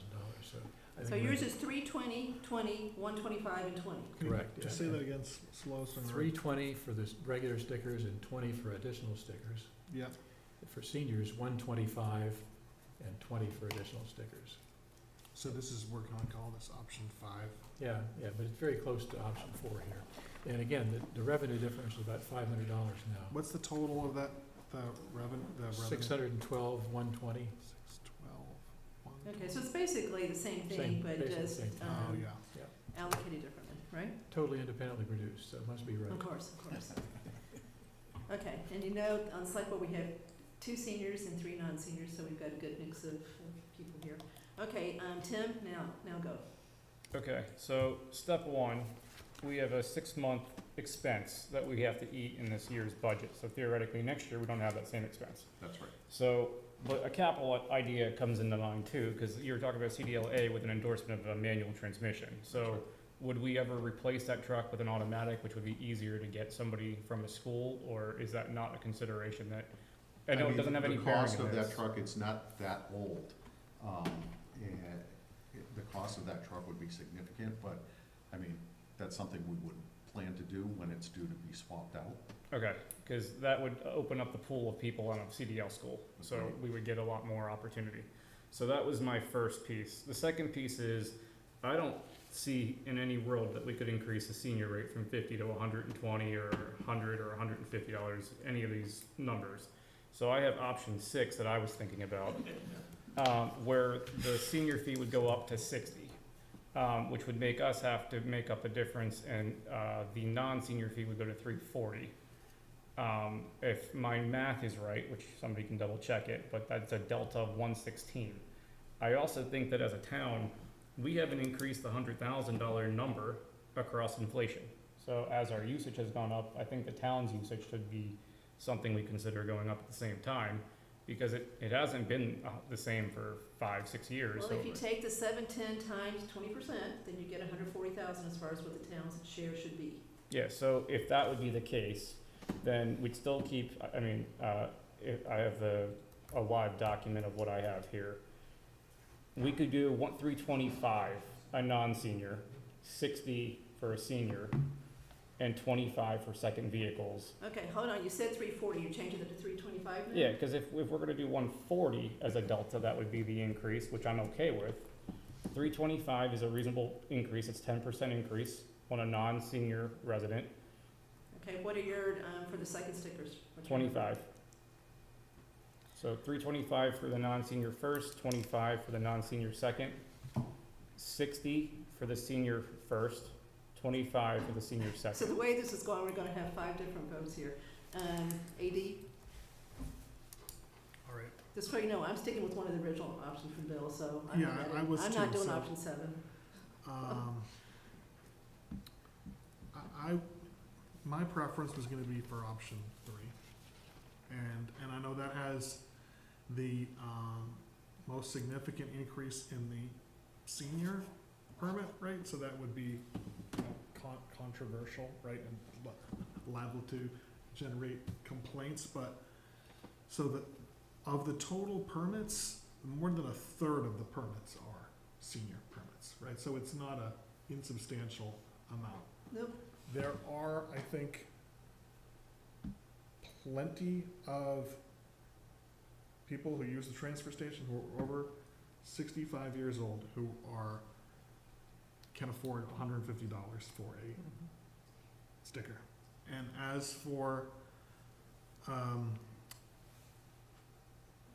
as you mentioned, for people who have a genuine financial need to pay less, we already have a system for that. So I see there's 50 people who got waived. I mean, we would maybe want to increase that number, right? We want to let people know that there is financial assistance available if you truly have a hard time affording that, to make it easier for you to have that fee waived. But I know that it was only a couple of years ago, right? We had, was it zero? It was. Okay. We've had a senior rate for, I was definitely select board because Cindy Foster came that night, so this is probably the 4th year we've had a senior cost, I believe. Could be 3rd, but I think it's 4th. So what we're trying to do is to close what this, the expenses that you've projected are going up more than 100,000, right? But so of that, the biggest item is the 62,000 for the contracted hauler to wheelabrator. That's right. But your memo says that you are trying to train to have a staff member do that. We currently have two staff members being trained on that piece. So do you think that might get done in the next fiscal year, so that is the 62,000 you have in there, is that for the entire year? That's for 6 months. Oh, for and 6 months. That's what we're projecting the Okay. timeframe being. All right, well, that's what my, Okay, so you're still sticking with option 3? yeah, I That's thought. fine, I'm just trying to confirm. Okay, option 1, that's no increase. As much as it would be a nice thing to do to have no increase, it makes the $100,000 subsidy $200,000. So the higher that number, that's just money we need to make up for the That's right, rest so of the budget people who cycle. don't use the transfer station have to pay it. Well, the town has to pay it, yes, people that Yeah. don't use a transfer station, but specifically, it's a town expense, so the town pays for it. Okay, but what I'm saying is, we know that there's gonna be a challenging budget cycle. This is just, it puts more pressure on the tax rate to fund transfer station operations because you're easing up on the fees. All right, Andrew, you added option 4, so I assume that's your option? Except I didn't want to increase the, I just asked for the $100 for the seniors, to split the difference between the 75 and the 150. The other, I actually, compared to Wayland, which is probably your closest competitor in terms of how they operate their transfer station, their second permit is 50 and then the third permit's 40. So the one question is whether or not do we want to shift some of the cost from the first permit to the second? Well, I'm not sure. Wayland is a great example, given the troubles they've had with their transfer station, which were well documented in a recent study. But anyway, so you want to change the 25 to what? The 25 to 40. And seniors, same thing? So seniors, same 125. And Okay, then so hold this- on, so you want to go 330, 310. 3, I want to go okay, so you don't want to go 330, you want 310? I could go I wanted to keep it at 300, but I could do 310 or 300. Okay, well, pick one. Do you think, 300. Okay, one thing that could be 300. helpful, Kathy, if, this is just a suggestion that something that might make it helpful, is could you share for someone that's doing these calculations, if you could share the screen? Sure, I Then can it do can- that. Log into the Zoom and do that. Okay, but Andrew, you want 300, 40, 100, and 25? Yes. That comes to 125, 925. Okay, so while he's doing that, I'll tell you, so I'm going to support until someone convinces me otherwise, option 2. I don't want to increase the seniors more than the $25. It's still a 50% increase. In absolute dollars, it's not that big. Percentage-wise, it is. I believe the seniors deserve a substantial discount, not because they're seniors, but because they have less trash, period.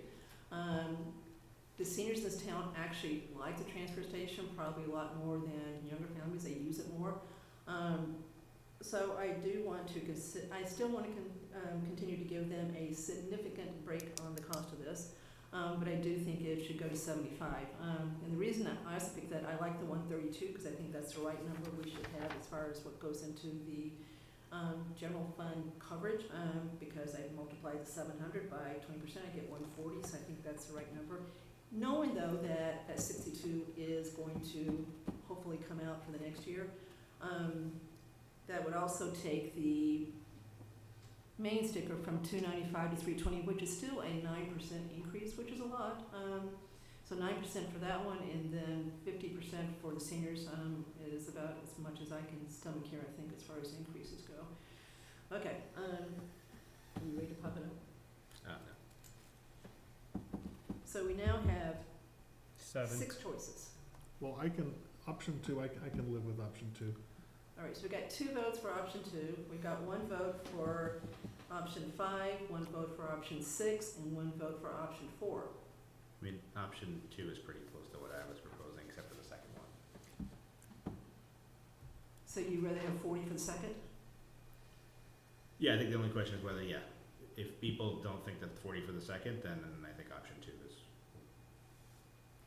I think that anybody care about the second one being more expensive and All right, so it shifting looks like costs we're heading from first toward to maybe second. option 2. We got 3 for option Yeah. 2. I could support option 2. Now, what do you want to do with option 2, second sticker, Andrew?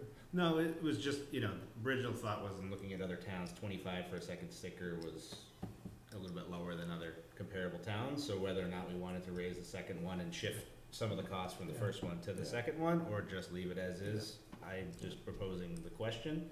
If nobody wants to do it, then I think option 2. If we want to do it, maybe we switch it. Better with the second sticker being the same cost for both seniors and others administratively, so I could go with that option 2. Okay, so we got 4 out of 5. Tim? And my only question is going from 50 to 75. I mean, that's percentage-wise a pretty large jump for seniors. I mean, it doesn't make me warm and fuzzy to do that. I'd rather make it 60 for the first one.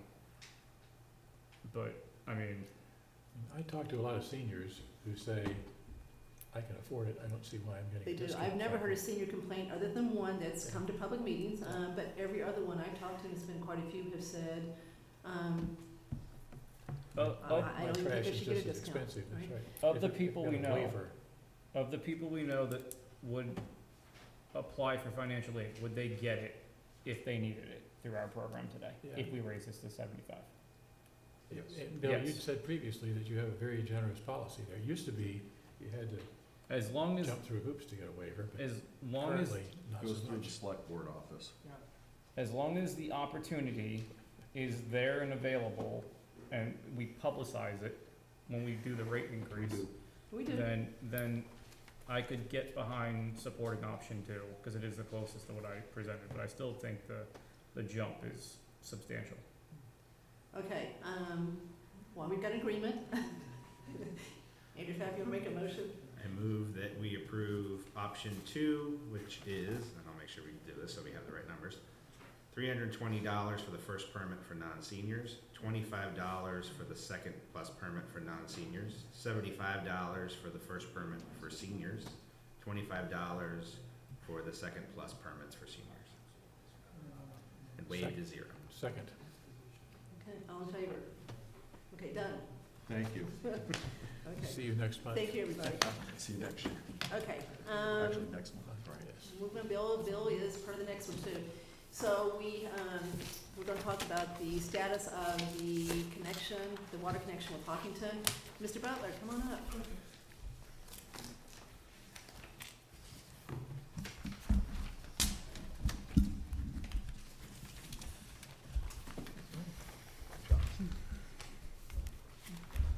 So I'll tee it up real quick and then turn it right over to you guys. So just to refresh everyone's memory, we've been working on this for over 3 years. John and I got in front of town meeting at the 2023 annual town meeting and made a lovely presentation that was well received. We didn't have to do it, but we thought it was the right thing to do because it was such a big deal, so we did it. The then DPW of Hopkinton came and spoke and got a pretty good vote. We had clippers back then, I don't remember what it was, but it was overwhelming positive. So we thought we were off to the races. The tortoise. Yes, and here we are. But things just kind of, so we got pretty far with a draft IMA. John did a whole lot of work. This is before Bill. So we're still, Karen's still the DPW superintendent. We got a whole lot of work done as far as how to invoice Hopkinton for the cost of delivering the water to them, electricity, et cetera. And then they had a lot of turnover in Hopkinton. They, town managers, select board, DPW superintendent. So it just, we kept having meetings, but nothing happened. We'd have all those people would get together in my office and leave, and then we wouldn't hear from them for a long time. They also changed town council. They now have Jay Tellerman as their town council too, so that changed. So like everything that could change, changed. But we talked to them, they said, oh no, we're still interested, we're still interested. We'd see articles about how this was their #1 priority, but yet you wouldn't know it by their actions, put it this way. The words, they said one thing and they didn't do a lot to do it. When Bill was first hired, I remember being in Mark's office and he took a look at this, he goes, why would anybody not do this? This is kind of a win-win for both towns. So that was kind of his first take on the whole thing. So recently, they have gotten engaged again. So we've had, I think, finally a productive meeting. Bill and John are back to the races on the IMA. So the status, I'm going to let them talk about, but it does seem to be that it's going. Yeah, there's a noise I'm that's, too close to it? Feedback. Yeah. Sorry. Well, now I don't feel like it's picking it up. It's picking it up? Okay. All right, so it looks like they really are sincerely interested. I'll let you, and you agree or not with that statement. But I do think things are starting to move pretty fast. So therefore, we thought it was time to give the select board an update on what we know at this point, and then specifically, the select board needs to vote on the following tonight. Jay Tallerman's office is now town council for Hopkinton too, so they can't represent both of us if we want something significant done as far as the contract, which we do. So Jay is agreed to help us recommend special town council tonight. We need to take a vote to agree that we need to appoint special town council to represent our town as far as getting this IMA to fruition. All right, so Bill, you want to start? Basically, it's really, I haven't had a lot of exposure to this early on. We had some discussions. Most recently, my counterpart in Hopkinton's been working with PAR, which is our water consultant as well. And they're about 30% done with the design. Things are moving more recently because I think Hopkinton is recognizing that financial analysis proves that it doesn't make financial sense for them to continue with a temporary treatment system, which is what they currently have. So I think they're starting to feel a little pressure to move this along, which is, clearly Southborough's advantage from that perspective. Now, given that, I know John's done a lot of work on drafting an IMA. It's evolved over the 3 years I've been here with the town. And I'll let John talk about that after I'm done. But generally speaking, I still continue to think that it's a good thing for the town of Southborough, for the water department and the users in the water system. So I think it'll be a net benefit for the town. Okay, so my role in this is basically because we have a complex engineering situation with the water system itself. And when I was on advisory committee a long time ago, I sort of had done a deep dive on the water system, both its economics and operation. And so when this came up, I volunteered because I was knowledgeable about that. And my job in this is to translate the technology and the economics into a business arrangement. And I have a fair amount of experience doing that outside of the water domain privately in the past, and so that's what I've been doing. But we do need legal representation. I'm not an attorney, and furthermore, the governing statutes for IMA is not something that I historically have operated with, and so I think we need it's a big deal, it's a lot of money, we need our own representation. So I would begin with, that's our principal purpose in gathering here. I'll just review a few aspects of this. I know many of you will remember it from the 3.5 years ago when we were actively dealing with it, but The basics are that the MWRA is going to sell the water to Hopkinton. We are not selling the water. We are delivering the water. So, you know, in a crude analogy, MWRA is Walmart, we're UPS. We're delivering the water. But we have to maintain a system for delivering the water and its adequacy. Hopkinton is going to pay all of the costs, both the ongoing cost of delivering the water, the ongoing cost of maintaining the capacity to meet their full need, even if they don't take all that water that it's built for, and also all of the costs of expanding our system to meet their capacity needs. In addition, Hopkinton, under the draft agreement, which we reaffirmed the major terms of this when the three of us, Ms. Cook and Bill and I, met with Hopkinton in June, we reaffirmed all the basic terms that we had agreed to in December of '22. And those included a $1 million payment to Southborough for water projects that are Southborough specific, and which is compensation for needing to open up some of our roads and other sorts of inconveniences that the town, as well as costs that we have of doing this. The status today is that the IMA essentially stalled in its progress in roughly May of 2023. So a little over 3 years ago. The substantive negotiations to reach basic agreement were in December of '22, and then we went to town meeting in April of '23, got approval, and essentially it stopped a few months after that. Peculiarly, Hopkinton has continued to spend a large amount of money on engineering a system to connect to Southborough without the IMA being in place.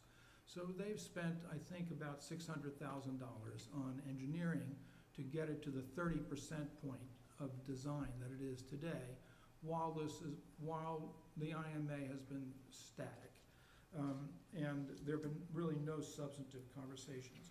So last month they came to us. So I suppose in the way of convincing evidence that they're serious is they've continued to spend a lot of money on this. And now PAR Engineering, where the money has been spent with PAR, has said we don't want to do any more work on this until a peer review begins. The peer review is Southborough hires another water engineering firm who basically looks over the plans and says, yes, this looks like it will work, or otherwise, says it's got problems. So PAR, reasonably enough, doesn't want to spend all of the design, get through all of the design process, and then have someone look it over and say, wait a minute, way back at step 2, you should have done something different. So PAR has basically said to Hopkinton, you have to get the design review process going.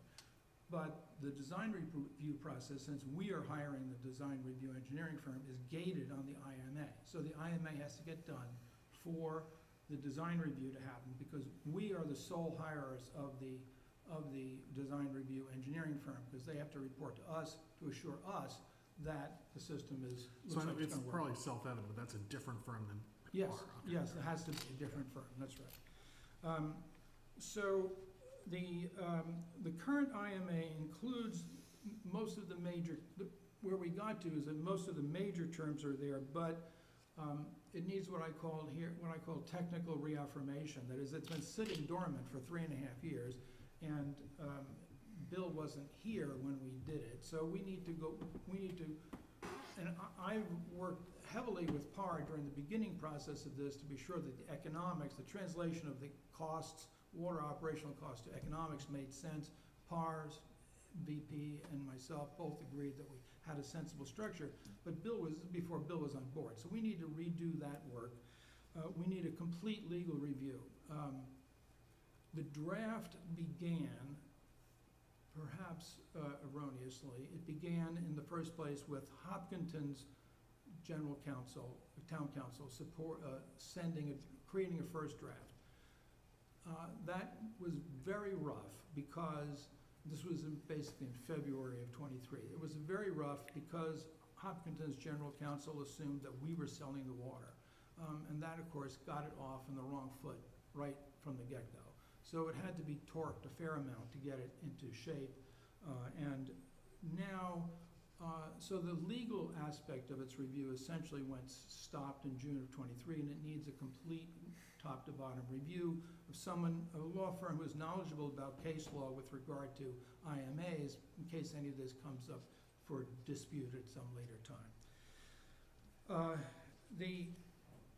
And then if we get those two things done, Bill and I and Par sit down and go through the whole connection between the technology of the system and its incorporation into the contract, and we're all agreed on that, and then the legal review gets done, then we're in a position to send that draft to Hopkinton, and that would incorporate the terms that we've described.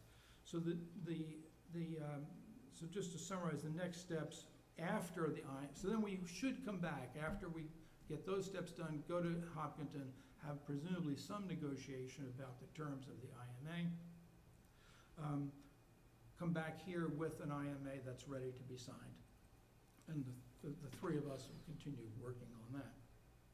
Once the IMA gets signed, just to give you an insight into what would follow, we need to hire the water engineering firm. We pay for the peer review, we pay them. Then eventually, well, as that goes on, Hopkinton reimburses us for those costs. So we're the contracting party with the peer review firm, but ultimately our costs are paid back. And town meeting already approved the expenditure for The that. town has, yes, and the money has been sitting in a warrant article. It's water fund, it's not tax fund, it's water fund, but it's been sitting there. In fact, we discussed several times, well, look, we should just get rid of this because it's not happening. We tried to do that, to try to get them moving. But we didn't do that. I mean, it would take a town meeting action to put the money back into general availability, but never happened. Fortunately, it never happened, I guess. Is there any concern that since the money was appropriated 3 years ago, that the actual cost of the peer Yes. review will cost more now? There is some concern about that, and I guess, we might need to ask for some more money, but it won't be right at the beginning. Is that fair? Bill? Well, we, obviously, we get a proposal from a firm, we have some idea of what the cost might be. Give us an indication as to whether that's appropriate. And then after they get into the weeds of the thing, we'll know a little better if it's gonna be a lot more or a little. The background on it is that, of course, the early estimates were $100,000 from Ms. Galligan originally. And then we said, well, it might be a little more, and I bumped it to 200,000 before we went to town meeting. So there's 200,000 we appropriated. But now the PAR costs, the PAR estimates for the total, and generally peer reviews are a fraction. There's some, like at 10% or some are pushing to 2 million. So we could be getting tight or go over the 200, which we've appropriated. We get all the money back, but it could need an action, but it's too soon to know for sure whether we're gonna cruise past the 200,000. John, do we get reimbursed for the outside counsel expense? It's never been built into it explicitly. It's an interesting question. Because we didn't know we needed it back then, we had. Well, so- different accounts. Right, yeah. Why do we, so if Mead, Tallerman, Costa represents both, we hired Mead, Tallerman, Costa first. Why do we have to? Yeah, why isn't he inside for us? Yeah. Yeah, why isn't that, they get special counsel? Well, we don't know what I guess you spoke to Jay. Why don't you speak? He said, Andrew, you're the attorney on this board, he said that he could still represent both towns if we really, Signed a it was all waiver? done, it was ready to go, it still has much to do, we all agreed on everything.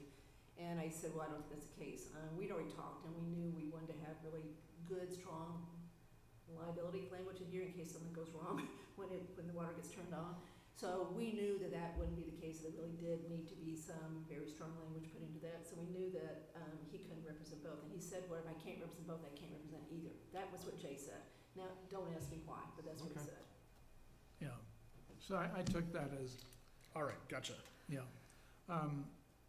But to Sam's point, this is a bridge we hadn't planned on needing to cross specifically. There was a point at which we thought about whether we needed an administration fee associated with that needed to be reimbursed. And at that time, we discussed it, and well, it didn't look like we were gonna have any council expenses, and we figured, well, the rest of the deal made sense, we'd absorb it. I think it's up to you.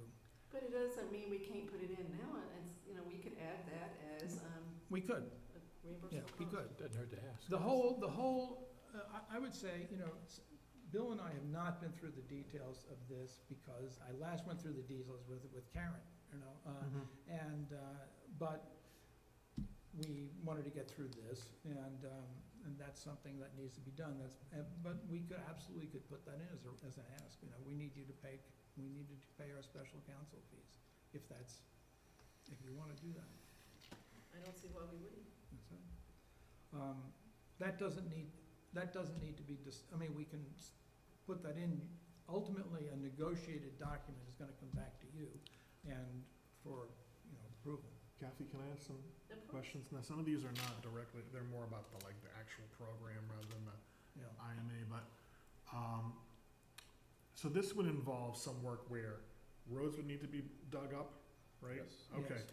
and then, Bill, have you started to think about how that works with the pavement management plan, like? We have. Okay, good. Yes, so there are roads that are coincident with one and the other, and we would basically, now that we're moving again, for a period of time when we're doing the road management Yeah. plan, we put those roads in the plan because they need to get done. However, things were not really moving forward at the time.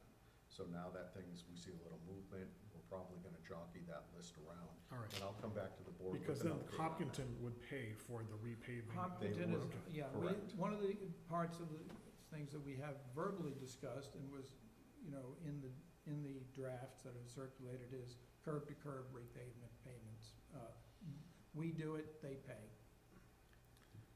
Even if they dig up one side of the road, the whole thing had to be done. yeah. And Bill, I think when we reviewed it, it was like year 3 or 4 and your strategy Correct. was in there, so we have a There's little bit of time. Yeah. Yep. It's gonna go quick. So, by the way, the other aspect I should mention is that they do not have state approvals yet. From the MWRA? Well, they need several. They need MWRA, they need DEP. State's in a funny position, which is one agency moves hundreds of millions of gallons a day from one river basin to another, and the other opposes that. So it's not the MWA they're really worried about, it's. No, it's DEP is the challenging one. MWRA is already moving the water. It's They want to sell more water, so they're happy. MWA is talking about that already being a done deal in terms of moving the water. I listened to their internal. Yeah, but they don't have it, my only point is that Understand. it takes time, Yeah. and that will be a necessary step Right. before anything like roads get opened. The other thing so once we get the IMA in place, PAR we can identify a engineering firm to do peer review. They'll start working with PAR. We need to meet with Oak Hill Road neighbors and to talk about the need for a taller water tank there. The 1930s tank in the plan would be demolished and a taller one erected in its place on the same ground. And then that will need ZBA approval. So meet with the neighbors and then meet with ZBA. Meanwhile, Hopkinton can keep going, they have been going on their state approvals process, but it takes years. Would this also, this is coming back to me after 2 or 3 years. To all of us. So, well, is also one of the improvements that would happen is the elimination of the 2-zone system? Yes. Okay. Yes, One zone. Right now, there's 2 different pressure zones. that's right. That's right. That'll be eliminated. And that's a delicate issue, but yeah, we'll cross We were that gonna bridge when we get Get there. rid of one water tank, right? Or keep both? No. No. We're gonna do the Oak Hill. So yes to that or no to that? We were gonna get rid of the one on Overlook, so that's not the case? I don't believe so. Oh, well, it wasn't, so I haven't looked at the PAR plan since '23. Yeah. And so it did include eliminating the Overlook tank. I have not been advised of major changes, but that's something we have to do, is we have to go sit back down with PAR and say, okay, you've been working on this for 3 years, what have you changed? I haven't been advised anything major is gonna crawl out of the woodwork on that, but I suspect they're still planning on shutting down the Overlook tank, but I don't know. All right, so there's your either. Remember too, I mean, this is an interesting fact, so Karen Gallagher resigned in January 23, remember that meeting? And then, so we had no DPW superintendent until Bill started in July of 23, so there was a almost 7-month period that, so John and I, trying to keep the same. The PAR, I would say a background to this is that I think most of us who work with PAR think highly of them. Yeah. And remember that that's the good. They're working for both towns. That's why we need the peer review, because they are employed by both towns, so there is a conflict there. Bill, one of the other things we've talked about is smart meters. Does that need to be brought up in this conversation, or do you think that's fundamentally? No, that's a separate issue. We are doing an independent evaluation on smart meters townwide, and haven't gotten a contract with PAR yet, but we're working on it, so. Okay, I didn't know if the work that is involved in this project would affect that. So It having it all known about, obviously you know about it, but having. From the aspect of unaccounted water, interestingly, while our percentage of unaccounted water would go down, it's likely that the volume would go up, so, think about that, but because we're taking more water through our system, is what that boils down to. So we'll look better, but it'll actually be worse. And, so for the terms of the IMA, I'm just trying to remember. Yeah. So we are, Optington buys the water from the MWRA. Correct. And we do the work of having to push it, Right, pump it to them. right. And then, so they pay us for that, They pay right? us for that. And the agreement has some way of figuring out, like, what's the percentage, What does it cost? fixed cost, Right. so does it work that, we provide the pumping service and then bill them? And then, or is it that there's some upfront payment that is So there is not an it is the case that we provide the pumping service and then bill them. and if they don't pay, we could just, Well, they have to pay. I mean, as you may be aware, the terms of an IMA are not subject to appropriation by either community, so the town meeting can't even vote down, a topic in town meeting couldn't decide not to pay this, okay? It has to get paid. But there are several categories of charges, but one of them is our overhead. Our fraction of our overhead is to be paid as well. And that presumably covers some aspect of time value of money, because we bill quarterly. But there are two aspects of the charges. One is the charges that are, in effect, indexed by the amount of water that they actually take. The obvious one is electricity. We have to pump the water, electric pumps, we have to pay the electric company, and so that's an obvious one that tracks. But there are others that track the amount of water that they actually take. But if they took no water, there would still be a charge, because we have an obligation under the contract to maintain the capacity to deliver water to them, and that capacity maintenance costs us money, and so we charge them for that. it's like a 25-year contract? It's a 25, it's conceived to be a 25-year agreement. One of the aspects of the terms in the current draft that need legal review is the renewal terms, as well as early cancellation. I think right now the draft is a bit of a mess in that area, and we need to work with council on that. Okay, thank you. Sam, Tim, AP? So John, thank you for all this work that you're doing. It's totally appreciated. And Bill, I'm glad you're here to give the steady hand to see this to fruition. I just hope that I'm still here when we get it done. I want to get this done.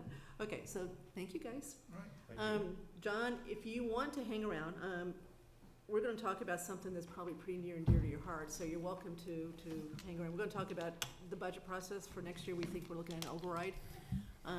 So want to hang around? That'd be great. Okay, I'm going to move up item 6B to now, because Mr. Butler's here and because Mr. Hamilton's here. I was going to say this under my chair's report, but since we're doing this first, I'll go ahead and say it. So, I was in Mark's office yesterday, and, I didn't know this, but, Al has agreed to go back on advisory, and I said, I was thrilled to death, and am thrilled to death, went home totally thrilled to death, with all the things that we're facing as far as budget. I think that it's great that he's agreed to do that. Andrew Pfaff left a big hole in advisory, so I feel so much better about advisory with Al there. He's got to get sworn in, don't forget. Okay. But I called him and said, we're going to talk about this tonight. And, you know, he's not advisory officially yet, but I thought he might be interested in this discussion, and if they wanted to weigh in, they'd be welcome to weigh in.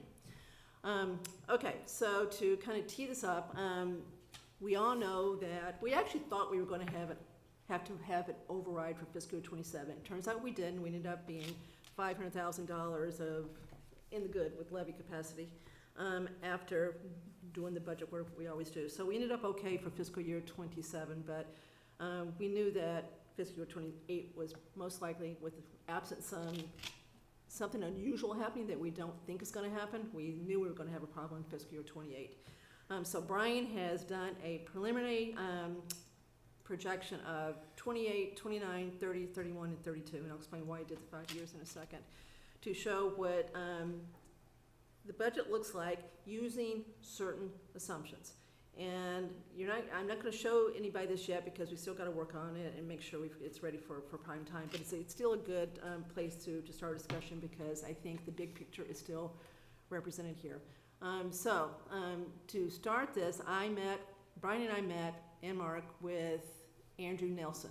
Andrew Nelson has worked for the DOR 25 years or something like that. He used to be one of the people that just had had so many towns under his purview. He's now one of the 3 people that have all the towns under his purview. He's got like 111 towns, but he also asked to keep 11 towns specifically where he would do the detail work, and we're one of those. So he's well acquainted with Southborough. He lives in Shrewsbury. Seems to be a really knowledgeable person, so I met with him to understand, you know, kind of what the best practices are for overrides, et cetera, and he was, to say the least, most helpful. So in trying to make a long story short, what he's recommending, if we really are going to face this override, right now it looks like it's about $2 million for fiscal year 28, then he believes the best way to do it is to not specifically ask for an override for anything specific, schools, DPW, fire, whatever, but to ask for an operational override of X amount of dollars that covers what we think we need for the next 5 years. Because he said if you start getting the habit of asking for an override every year, you're going to start running into problems. And people just get tired of those and they don't understand, you know, it doesn't make sense to them why you have to keep asking for an override vote. I can't remember the last time we had an override vote here, but I was here when we did it. I remember one failed and the next one passed. So we haven't had one in a long, long time, but we're there.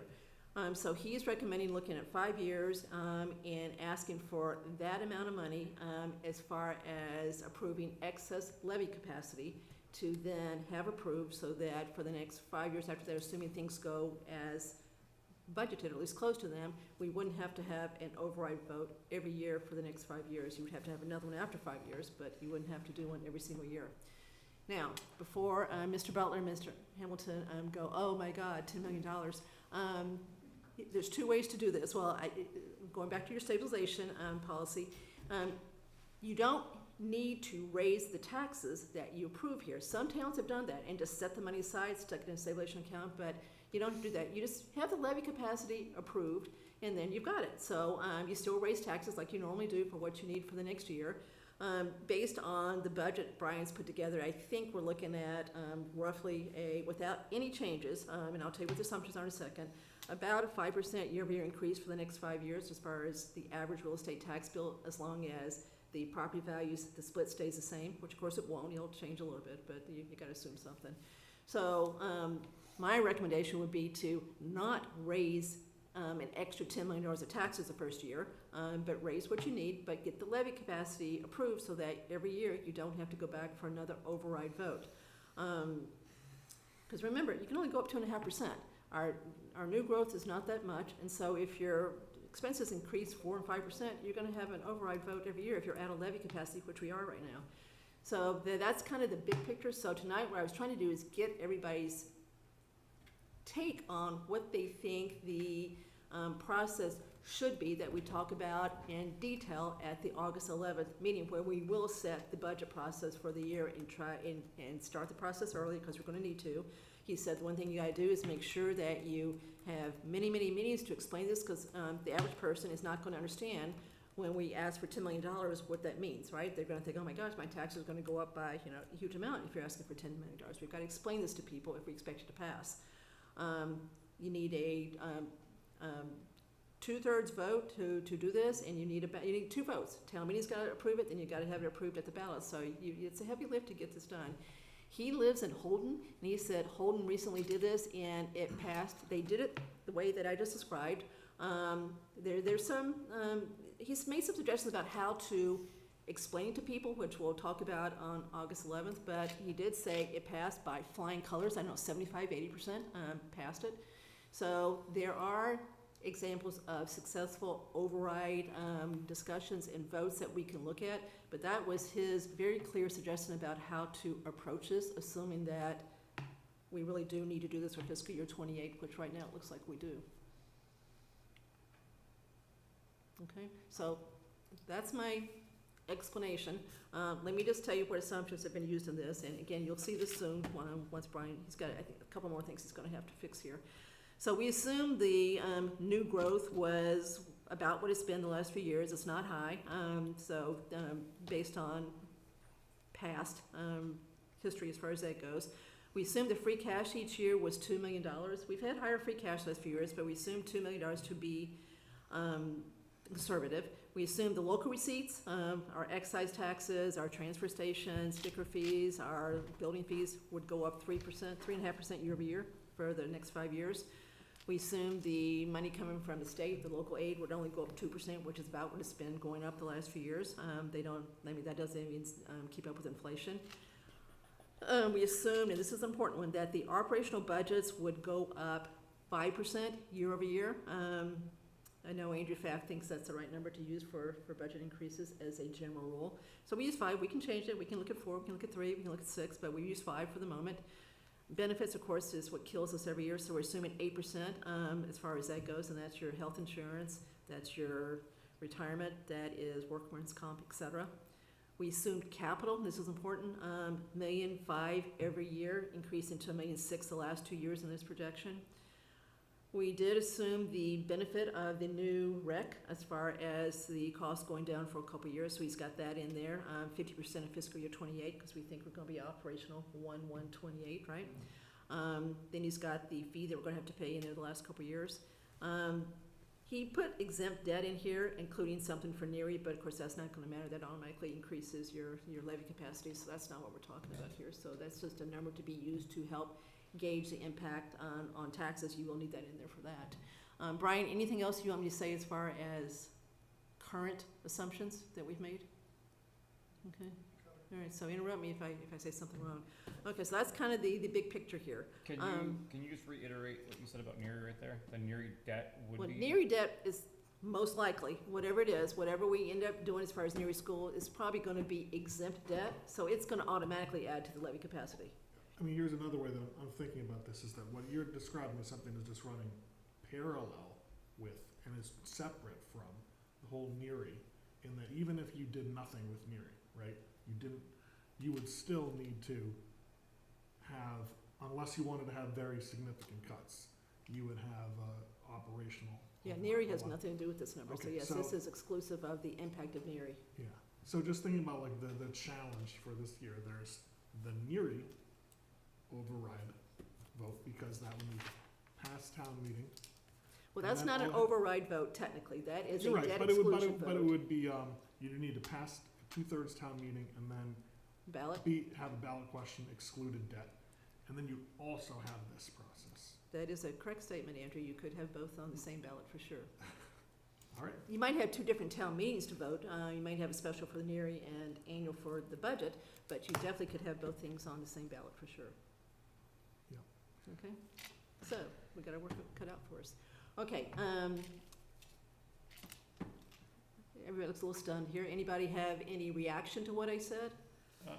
my one, if I could start, my one reaction is with the NERI debt in mind, a 5% tax bill increase excluding debt, which that's gonna affect it even more, increases an average house 21% over those 5 years in taxes. So then when you put the debt on top of it, it's even higher. So it's a huge starting point if all of it would come forward. Yeah, and that's not written in stone, Tim. I do that real quick in my head as far as that. So don't take that to the bank yet till we really sit down, because Brian hasn't done the increase, the impact on residential tax bills at this point. I just did it real quick because it's not actually not that hard to do. So I don't know that. I haven't really sat down and played with that, but we can play with that.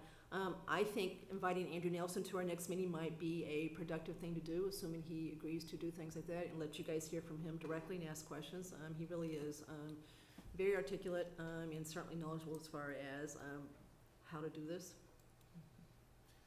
Kathy, Yes. quick comment is, at least a couple of you may know, I'm our designee to the Metro West Regional Collaborative, which is part of the Metropolitan Area Planning Council. And at our last month's meeting, there was a conversation in the Metro West group about strategies for an override.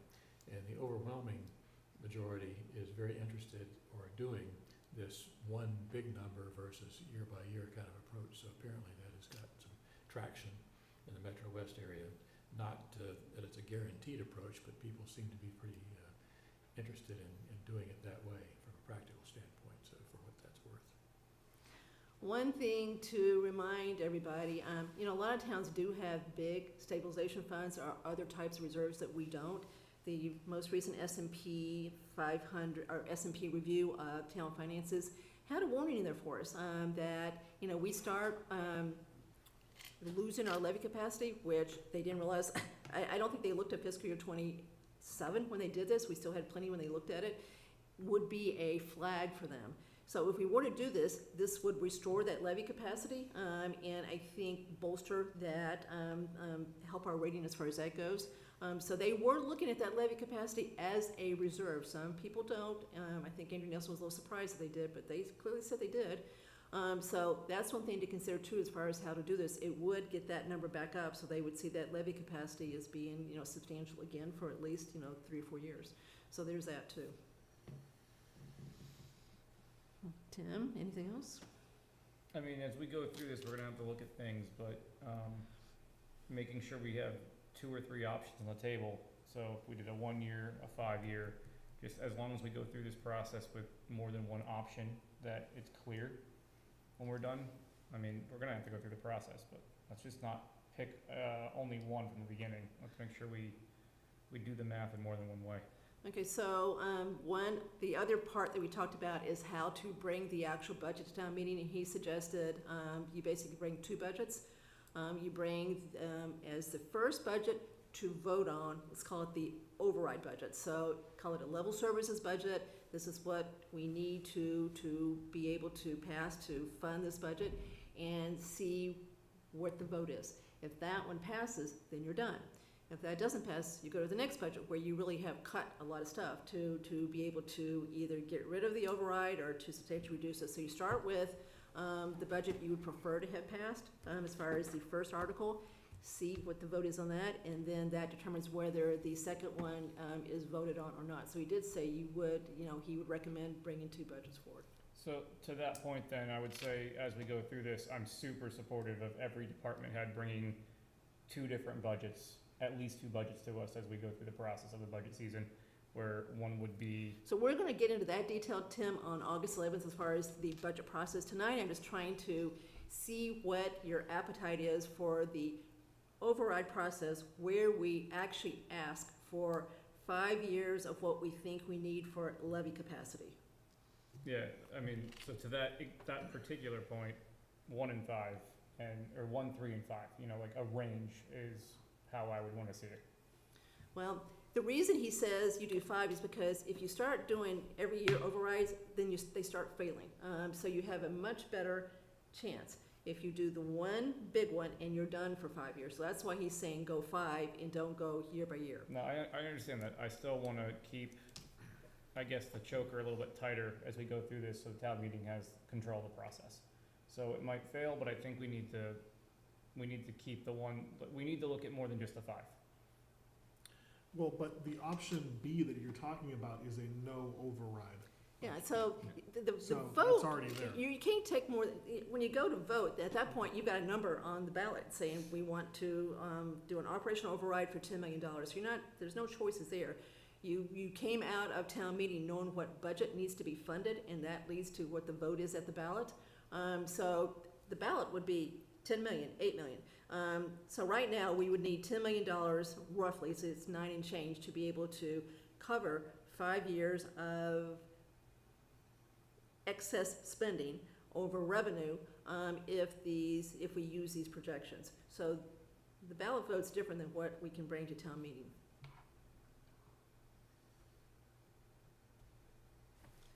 AP. No, I think the 5-year strategy is the way to go. I mean, even if we approve a 5-year, town meeting still has control of the purse string in terms of how much of that we actually spend going forward. That's right, that's right.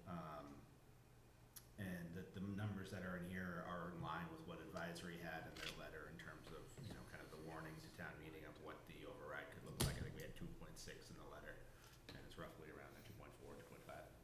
So it seems to be in line with expectations. So, okay, that's fine, but do you also agree that we're not going to raise the taxes in the first year, that we would be able to raise with that? We're still gonna do our year-by-year, raise taxes to fund the next year's You would operations, right? absolutely not Okay. do So I an think that's what we override gotta where you keep, get because 5 years worth of, and Right. spend it all It's- in 1 year. and No. so he said, some towns did that, and they just parked it in their So stabilization then, fund. but then you would be looking for an override the next year, right? No, take it you'd as have to put it out, you Oh, put it out okay, all right, stabilization. okay, all right. But that would mean people would be paying those taxes that might not live there in 4 years or 5 years. So again, the matching principle of letting people, assessing taxes, letting people, or asking people to pay for services they use would be much more in line with not raising the taxes first year, raising them year by year like we normally do for the next year's expenses. So that's, I'm trying to get you to look at both Yeah, things. just So- like we okay. always had. We've always had Right. excess capacity and we just eat away at it. That's And right. now we've eaten away where there's nothing left. That's right. We need to add more so that we can continue to eat away. So, just one other reaction to what you said, so, while I understand it makes sense to, the first budget isn't necessarily tied to, you don't get into, this is an override for this. To have people understanding, you do need to explain how You if do. there was no override, and you cut, so you need to cut $2 million, right? The last override what here, that if look I remember correct, was to fund schools, because people think schools are very popular, so it's a good one to put out there, right? He said, don't do it that way. He said, just do it operational, and then what they did in Holden is, different constituencies put signs in the yard saying, support the fire department, support the police department, support the schools, if that's what your thing was. So you still would talk about, supporting different departments, but the operational override language in the ballot would just say $10 million to support operations. Oh, okay, I guess we're saying the same thing, but just We are. to, so that the first question from people is, why do we need $10 million extra? And there's no way of explaining that without explaining. Your costs are gonna go up 5%, and we're only gonna increase revenue by, we can only increase the taxes by 2.5% is your basic explanation, and that's about $2 million. Without getting into what type of cuts Yeah, would but happen. we may, we've been advised too that if you expect to be successful here, you need to show the town that you've done everything you can to tighten your belt first, that this was necessary. So that's why we're gonna start this budget process early, because we're going to need So that. this is- Advisory is gonna have to be very involved in this all the way through. Okay, I hope I'm not going on too long, but, You know, when Al and I sat down with Jay Tallerman and we were, talking about government reform ideas, right? He mentioned that his view, like, our warrant, in his view, is just way too many individual line items. You could present the budget in a way which drastically reduces the number of line items, right? So, that's just something to think about. Now, that does give more power to the, select board administration to, you're given a line item and you can move it around in different ways, right? But where it makes it a little bit easier to try to get an overall lower spend number, I think, because rather than when you go analyzing each individual line item and you're hesitant to cut some of these, where some of these line items don't actually get spent each year in full, consistently. It's actually I believe it's town meeting's authority to determine the detail at which you do it. Except that the select board prints the Yeah, warrant, but I right? think town meeting can Okay. override that. I thought there was something, Al, if you remember, in the DLS. I don't recall. I'll have to look. Okay, so remember, Andrew, too, the warrant, as we do it today, for not schools, but all the budgets, only include 2 items per department, salaries and everything else, right? So we don't have all the detail in that warrant anyway, which, you know, we've gotten into the discussion recently as far as, you know, bottom line spending, which bottom line spending, which we know we can do. You don't need a vote for that. And then, of course, we've got the law that says you can move money around between departments the last 2 months, and then you've got the reserve fund. So you've got ways to change what the vote is anyway legally. So we can talk about it, but it's pretty squished anyway. You got salaries and you got Yeah. expenses. No, I'm just thinking, this was an idea that was mentioned to us and never really went anywhere, but now would be a good time to start to talk about the pros and cons. Yeah, but I don't know that, there's a lot of people that you know, look at each budget and Yeah. they get help because of the increase. So like this would be, rather than having police department, fire department, rec, you could just have one On the override, public safety. yep, you could. Okay, Mr. Hamilton, welcome. Al Hamilton, 35 Pine Hill Road. Yeah, the conversation with Jay really suggested that the board should at least consider substantial consolidation of departmental budgets for the purpose of town meeting authorization, so that we might have I'm going to get, well, I'm no longer a select Go ahead, person, so Al. I can get myself in as much trouble as I want to. You could, for example, have a public safety budget. You could have a Human services. Human services. Human services. You could have a facilities and public works budget, and you know, those would be the 3 big budgets, and that would provide the select board or whatever other executive was responsible. Just as the schools, you know, we don't vote on an area budget. Yeah. We don't vote on a math budget. The school committee has broad authority to manage within theirs, far more so than the select board or the other elected executives. And so I think that is something that is worth serious consideration, because it will also provide more opportunity for consolidation, more opportunity for optimization of processes. And so I think that is something, you know, today we have budgets that everybody knows are treated as untouchable, and because they're just they're small. But when you aggregate them together, they turn out to be quite a bit of money that's untouchable, you know, and that's not right. You know, you're going to be talking about a Prop 2.5 override, and I'm going to give you a little advice here now, which is to say, a Prop 2.5 levy capacity increase. That doesn't roll off the tongue as well, but it sounds a little better. I'm not sure I'm going to vote for it, by the way. A big surprise. But I think you do need to start really working to convince people that, you know, every dollar is being carefully spent and every dollar is being efficiently spent. You know, as you know, I'm a little skeptical on that second point. Thank you. Well, you're certainly going to have the ability to help influence this. Sam, can you do a favor? Just pass down my backpack there. Yeah, that one there. Mr. Butler. John Butler, 4 Davis Road. I hadn't come prepared to talk about this subject today. I'll comment on a few things. One is the notion of, the background assumption is we're heading into a difficult budgetary year, which may strain the electorate from a political viewpoint. in ways that we've seen sometimes expressed before is when we worked on the NERI, when there was the NERI, first NERI proposal. So I think some of those strains may show up again, although I agree with Al's point that that some change, and that apparently came from town council, that some consolidation would allow greater flexibility and savings. Town meeting, I would just raise the point that town meeting sometimes has a skepticism about change, and that that the time to do that might be when you don't have a lot of other difficult things to do, because I can see unjustified suspicion arising that something else going on here that town meeting doesn't like and presenting a problem. I think you should just think about that aspect of it. I don't know whether, although I think the underlying idea has merit, I do think that if suddenly the warrant looks very different and you're looking for an override and you're looking potentially for a debt exclusion for schools with a big tax impact of all those things, it might not be the time to be trying to change the structure that town meeting is accustomed to looking at. Just food for thought.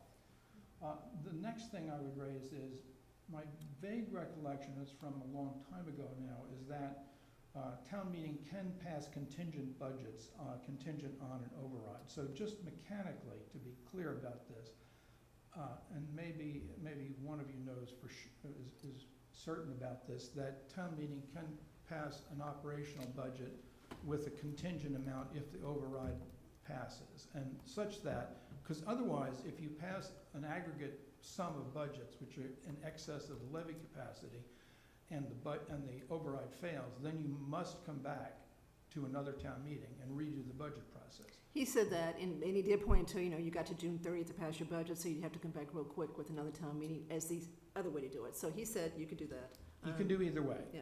Yeah, the thing about doing the way in which a certain amount of a number of budgets is subject to contingency with respect to the passage of the override is that that concretizes the meaning of the override with respect to a number of budgets. And so if you want to be able to explain what does it mean to pass this override or defeat the override, it means this for this department, this for this department. So it has some advantages in terms of people understanding what it means for the override, as opposed to being merely an abstract, we need this money. The last point that I would make, if you'll bear with me a moment, is maybe not what you want to hear, but my sense is that there has been an administrative defranchisement of the conceptualized power of town meeting. That is, town meeting doesn't know how to reduce budgets if they wanted to, because they don't have choices presented. That would be lower. If town meeting wanted to have a no tax increase budget, it doesn't. When people arrive at town meeting, they don't know how to do that. And they don't know how to do it at all administratively, but they also don't know how to do it well. How should these cuts be made? Mr. Flingle and I had a conversation about this quite a long time before he was on this board. And I'll also say that some of you remember, I'm sure Mr. Hamilton does, maybe Ms. Cook, that back about 15 years ago when I was on advisory committee, I was sufficiently concerned about this that we generated some budgets, a set of budgets that was available to town meeting if they wanted to pass lower numbers, significantly lower numbers. It was strikingly unpopular in that no one took up and did anything with this information that advisory committee provided at the time. And I imagine it might still be that. But nevertheless, my feeling is that we haven't had enough counterweight discussion about tax increases. While we've had pretty large tax increases for quite a while now, and generally ones which I personally would support, but I think that we haven't had the kind of vigorous debate about those in which there is a challenging party. And ideally, I think advisory committees should operate in this way. They're the situated entity in the government to operate with this role. I think it would be good if somebody, but advisory in particular, almost were to take an artificial position of, we want to know what a no tax increase budget would look like. And it might meet with 20 votes on town meeting floor, but I still feel as though the democratic process would be served and the community would be served if we had more of that competing points of view meeting coming before town meeting with a real enfranchisement of the town meeting floor to make a choice. I think the choices would come out the way they have. And when we tried it 15 years ago, there was little or no uptake. But nevertheless, I think it's important that town meeting have real choices, and I think probably advisory's role is to offer those, even if individual members of advisory think, as I did when we did this some time ago, that they personally supported the higher budget. I think the presentation of a less tax increase budget is something that the electorate should have before it. So that's my thought. So just to add to that, just to provide some facts, so yes, we did that. I can't remember any budget that's been cut in the last, call it 10 years, other than when Al proposed to cut the utility budget because of the increase with the new public safety building in 2021. And it passed. That's the only budget that I can remember being cut by anybody. In fact, there's been several budgets that have been increased by town meeting over the last few years. But if we do what we talked about a minute ago, which is have two budgets, that second budget would do exactly what you said. You'd have to cut people, you'd have to do a lot of things to get to a budget that wouldn't require an override. So that would do that. Yes. I also, by the way, just perhaps this was your opening question. You don't want to get in a situation which you're looking for an override every year. So, I mean, I wholeheartedly agree with that. Maybe it passes, maybe not, but if you have to go for an override every year, big trouble. Agree. Okay. So, very nice to see both of you guys here tonight with your many, many years of financial knowledge of this town. So, okay, so there's nothing to vote on tonight. This was just a preliminary discussion that that gives you, we're not going to meet for another month, so everybody's got a chance to do some homework between now and then, whatever you want to do to understand this better. And then on the 11th, we will roll up our sleeves and set the budget process. We'll invite advisory to that meeting and try to come up with the process, 2 or 3 months before we normally do, because of the importance of trying to get this override teed up in a way that people truly, hopefully understand what we're going to ask them to do. Everybody okay with that? Yes. Okay, yeah. Can we take a short break? Yes, we can. So we're going to take a short recess, Vanessa.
Ready? Okay, so we are back in session at 9:03. Okay, going back to the top, so reports, so chair's report. I got quite a few things here, and I'll go as quickly as I can. Road work is well underway as far as the big projects for the summer, so that's all good, as we had hoped it would be. I've already said I'm very glad Al is back on advisory. I think that is just a boon to advisory, and very happy I think they will be too. We do have on the agenda for August 11th to finish discussion as far as whether we want to do something about stewardship committee that would allow Freddie to stay on, so we will bring that to a head one way or the other on August 11th as far as that decision goes. I had told Joyce that prior to the meeting, so she actually knew that. Johnson Road, the 61A property, the Affordable House Trust, in the end did not want us to exercise the right of first refusal, so we didn't. The Johnson family knows that. They're very happy with us.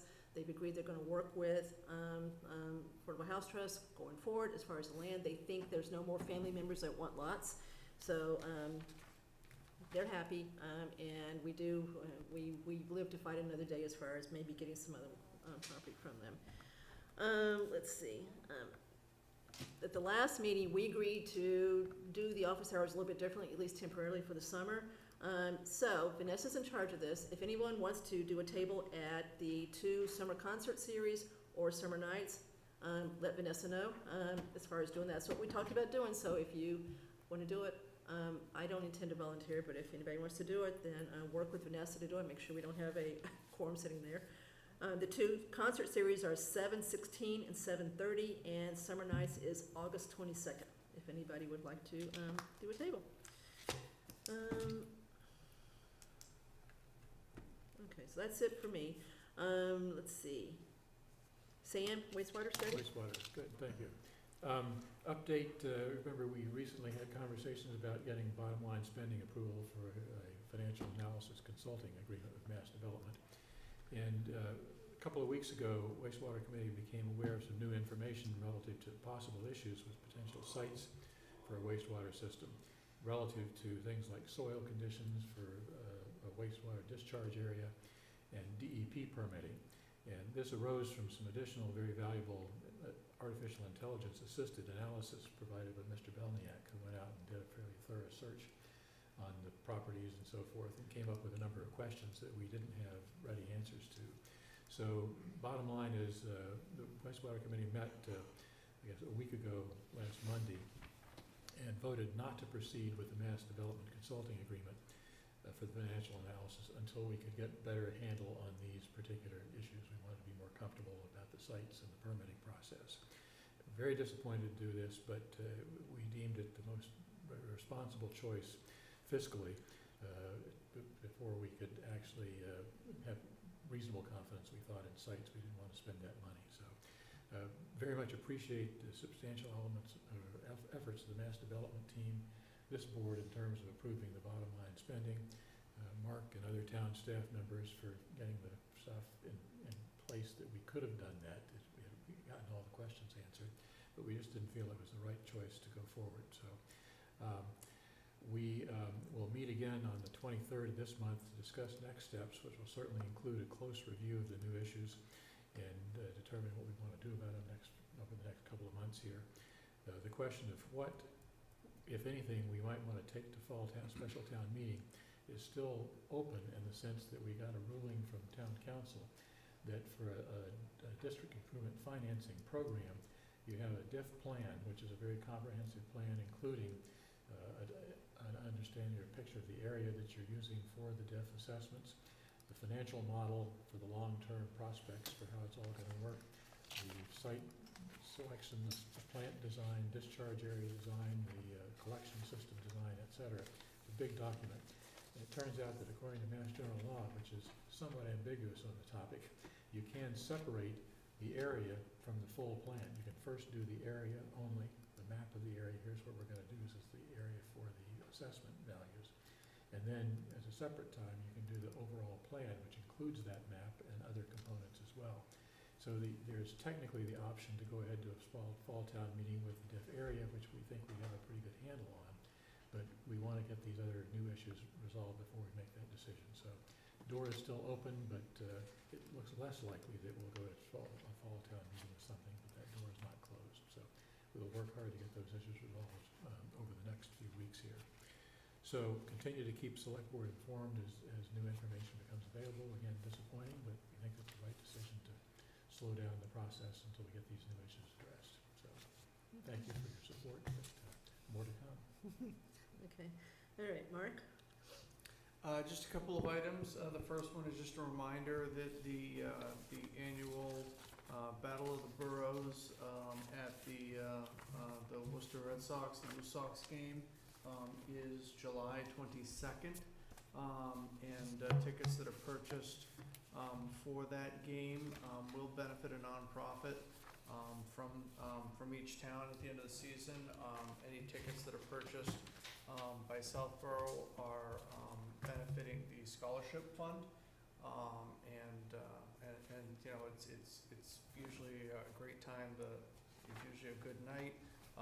We do Recreation did a nice job putting together a flyer which we have tried to use in various places, and that has the QR code, you know, that people can go to purchase tickets. So would encourage people to do that.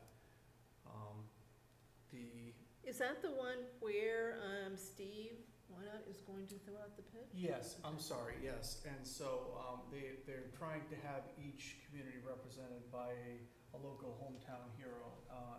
So we had put Steve Wynot forward. Again, Steve was recently recognized this past year with the Memorial Day services and that for his years of service to the town, you know, for veterans, as well as you know, the Master of Ceremonies for our Veterans Day and for Memorial Day Parade. So, you know, Steve has had a little bit of time to remember how to throw a baseball. Although I do understand, I believe Vanessa, he had said that he used to pitch a lot of softball. Okay, same thing. So, and I think, you know, we've got a couple of people sitting at this table that kind of paved the way for how it's supposed to be done. So. You're like me. I'm not naming names. You know it's me. Couple You're of talking. Why don't you people- say it's me? A couple of people, Andrew did it too. Did you throw a strike, Andrew? I threw a strike. And those guys around me didn't. So just so you know, my husband was so nervous that I was going to mess up. So anyway. Okay, so I retired. All right, so that's great. He's agreed to do it, and he's going to do it. He So has, that's good. yes. Very good. So I hope we get a lot of people that go, because that's also good charity to support here, a good fund Exactly. to support. And the only other item that I wanted to talk a little bit about, and I would defer to Sam if Sam wanted to jump in, but I'll frame it, is the Mass 250th Committee was recreating copies of the Declaration of Independence using old printing presses and linen paper. And they were creating one for each community, and it was delivered by the legislative delegation. It was very quick. We got the notice quick. They said, can we come out Monday? You know, and we'd like to come out at this time, if that works for you. But if it doesn't, it's really kind of got to be that time. So, you know, anyone who could be here, town clerk, select board, you know, Mr. Hegarty unfortunately was away on vacation, and it was just a really busy time. So I appreciated that Mr. Stivers took time out of his day. Couldn't get Mr. Hegarty to come back from vacation, you know, which is understandable, but Mr. Stivers took time out of his day. Representative Donahue and Senator Eldridge joined Mr. Stivers, myself, Ms. Hale, and the deputy town clerk to basically take some pictures and to formally receive the document. Have it downstairs. I didn't want to bring it up. I don't really like touching it because it's linen, but we are going to work on getting that framed and finding a suitable location in the building. I think it's going to be somewhere close to where, when you come in the building, it's one of the first things you'll see. So we're gonna work on putting that together. I'll leave that to Ms. Hale. She does a lot of that stuff a lot better than I do. So that's. Sam, did you want to? I'm sorry, stepped all over it. Do you want to chime in? No problem. I was happy to serve as the select board wallpaper for the picture there. So grateful that they didn't insist on reading the whole document. Yeah. So I'm glad you've got a plan to hang it, because as you know, we've had trouble historically over the years, keeping track of our historical items, so this is good that you're gonna hang us those, hopefully that's a good place for it, so. You know, this select board, everybody works, right? So it's hard for us to do things during the day, so Sam, Well, thank you short for doing notice, this. too. Yeah, I know, so Yeah. Sam, thank you for making us look good. No problem. All right, is that it? That's it. Okay. All right, consent agenda, let's see if we can get this done fast. Okay, so, anyone have a problem with the minutes for June 16th? Yep. Okay, so we'll hold that one, June 29th? Those are okay for me. Nope. Okay, so 16th, okay, anything else anybody wants held besides A? Okay, so I wanna hold C, D, E, H, and K. They're quick, whoever laughed, it's quick, Okay. they're all kind of for the same reason. Okay, so Sam, what do you got for the minutes from the 16th? 16th, line 218, 218, just a little language change. Instead of District Improvement Financing Plan, I want to say DIF area, capital D, capital I, capital F, DIF area related to a District Improvement Financing Plan. What did you wanna change? Line 218. I where see it says 218, District Improvement Financing Plan, yeah? I want to add in front of that, DIF area related to a. We're not talking about the plan, we're talking about the DIF area here, which is a separate piece of plan. Okay, I hope she understands that. Okay. Anything else? Yep, line 220, instead of that, should be committee had, instead of that. He stated the committee that learned. Had learned, yeah. And in line 237, it's the Community Preservation Committee. So Bridget, conservation is community. And Okay. commission is committee. That's true, so it's Community Preservation Committee, okay? Yep, and that's it. All right, I got a couple more. Anybody else have one of these, on this one?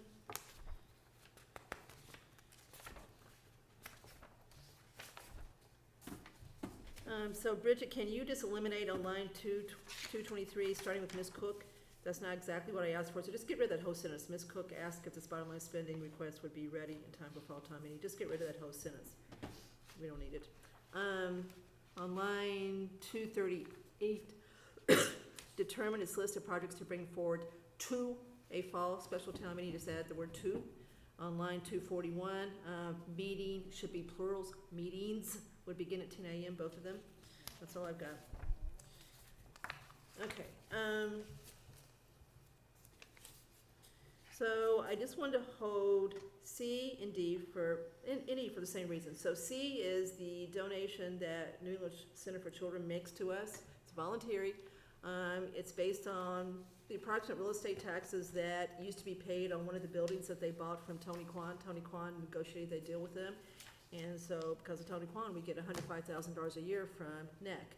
They've also agreed recently to increase that. Andrew Pfaff and I dealt with them, and they also have agreed to increase it because they bought another building and took it off the town roads. They're gonna add that to this too. So going forward, the number should go up fairly substantially.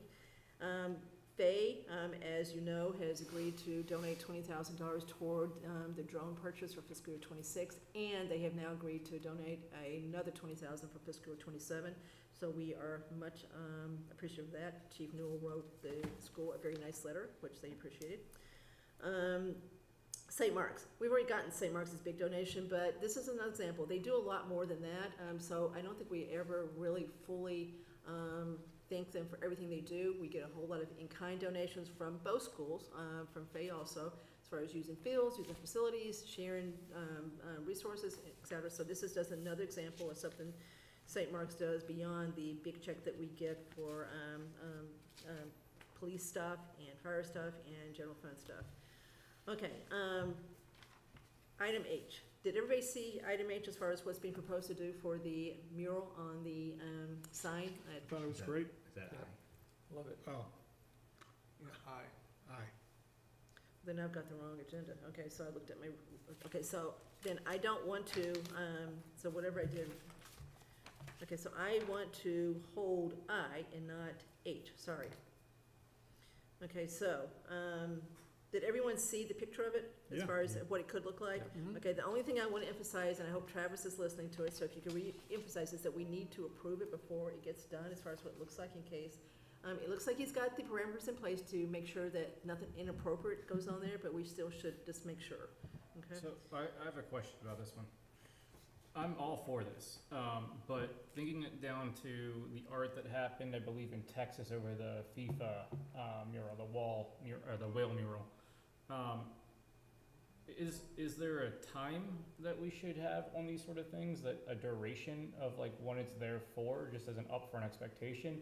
Because it might need to be touched up over time. I just want to be like kind of somewhat upfront about this, so that way somebody doesn't feel bad that if it gets painted over or something happens in several years due to whatever reason, that it's not like this is a forever thing. I'm all for it. I think it's a great idea, and I like seeing things like this. I just wonder if there should be some sort of like sunset clause within these sort of approvals.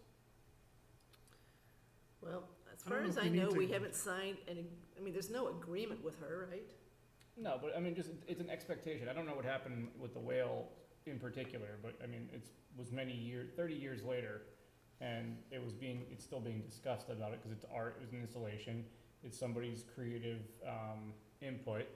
So I just, it's something I've thought about. I'm just curious if there's anything that, or any position or any comments we should make as we do this. Maybe worth having a letter of understanding or something about it that says the town has the right to, It's a pretty small sign. Yeah. It's on town property. We control it. So I'm not sure in 25 years, the numbers are gonna be sitting here, I'm pretty sure. So, That's the picture. yeah, I mean, it's small, right? Yeah, I don't know, Tim. Like I said, I'm all This- for it. I just want, a clear expectation of like if something needs to happen, kinda, Well, if it did, I don't know we that would we have the can, right to do it's it. gonna gradually chip and fade over Yep. time, and then we'll It'll just disappear. figure it out later. That's my approach. We don't need to address this right now. required to be It is done what with it is. water-soluble media. Everybody okay with the proposal? Yes. yeah, I'm With okay that. with it. All right, so my point was just to make sure that somebody has final approval on what she decides to do, so we don't end up with something that is inappropriate. Okay, so I'll make a motion to approve items A with amended minutes, B, C, D, E, F, G, H, I, J, K, L, M, N, O, P, Q, R, all of them, A through R. Second. All in favor? Okay. So that's done. Okay, we're almost done. Okay, so the next most important matter of the whole night is Mr. Purple's annual performance review. And it is important, even though it's last. Sorry, Mark.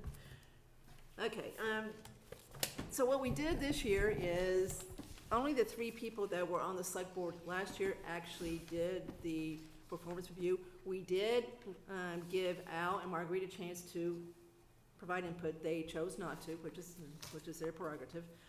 So the 3 people that actually Mr. Purple reported to for the past year did his performance review. Each person on the select board last year met with Mr. Purple individually to basically discuss his performance and things that they wanted to talk about. So that's been done by each of us separately, individually.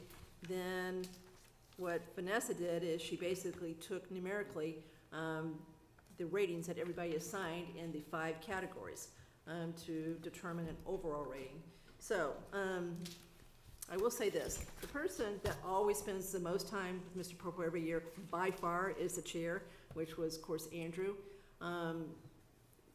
Until you're the chair, you don't realize how much time you spend with Mr. Purple. Things come up all the time, all day long, that you gotta talk about. There are time sensitive, whatever, so there's a lot. So Andrew spent more time with Mark than anyone, and the point I'm trying to make is Andrew's, even though I did a mathematical divided by 3, I could have also given Andrew's ratings double weight, but I didn't do that. Andrew's ratings were generally higher than Tim's and mine. They were all good ratings, but Andrew's were higher, but Andrew also spent more time with Mark this past year, so I think it's important to point that out. Okay, so I'm just gonna go to the bottom line, then we're gonna talk about the goals. So overall, using a 1, 2, 3, 4, 5 rating, with 1 being doesn't meet expectations and 5 being far exceeding expectations. Mark's overall rating, when you average mathematically, just do a mathematical mean, was 3.59, so call it 3.6. So between a 3 and a 4, closer to a 4 than a 3. Okay, so good rating, Mark. I think you do a very good job. I think you're a good town administrator. I'll let the other two chime in here. You've got a very difficult job. You have to deal with a different select board person every single year, get used to them, and help them understand how this world works, etc. And you got lots of balls that you have to juggle every single day. You never know what you're going to come into to face either. Which again, being the chair, you kind of understand that. Andrew will understand what I'm talking about. You just never know what's going to come up during the day that's got to be dealt with immediately. So I appreciate what you do. I appreciate working with you, and there you go. Thank you. Okay, AD. Sure, so, I think Mark and I have found a way to work to get well together, the 2 times that I was chair. A couple of things that I think I talked to Mark about when I spoke with him are, I think we have a good team of department heads, and that didn't just happen by accident. It was the result of a couple of years of work, because there's been turnover at all those positions in the last 4 years. And I think everyone seems to be working well together. Last year, we had 3 town meetings, and they all went pretty well, I think. And again, that's not something that just happened by accident. It was a result of a lot of work. And just want to emphasize the point, Kathy, that you made about, it's a difficult position where you have the vicissitudes or different idiosyncrasies of different select board members all cycling on and off. We did have a 2-year period where there was, I think, no change, right? That was a couple years ago. I think you've been a force for stability, which has been good, and Vanessa provides you outstanding support as well, so thank you very much.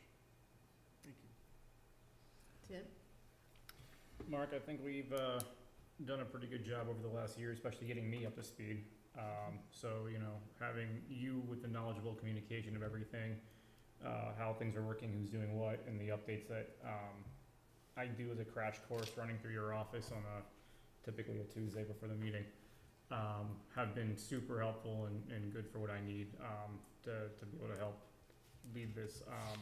You and I've already talked about the details of this, and I think that overall your communication's great, and I think that leaning on the staff some more in the next year is really what I'm looking forward to. But overall, the communication, everything else is where I like to think I need to be, and where I think the board has found it useful. So good job in that regard.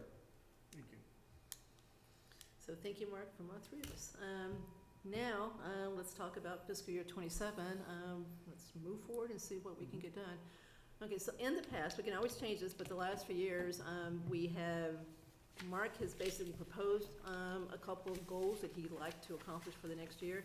And the select board has proposed 2 or 3 goals that they would like to see him accomplish. So we just agreed on 4 or 5 goals as far as the next fiscal year. So before we get into those, Andrew, you've got a list of, you want to hand yours out? Because Tim handed his out too. So Tim put together some goals that he handed out at the start of the meeting, so Andrew's got a few too. Tim, you have mine. Yeah, I have a copy. Okay. Let's start with the goals for fiscal year 26, because I think a couple might carry over to fiscal year 27.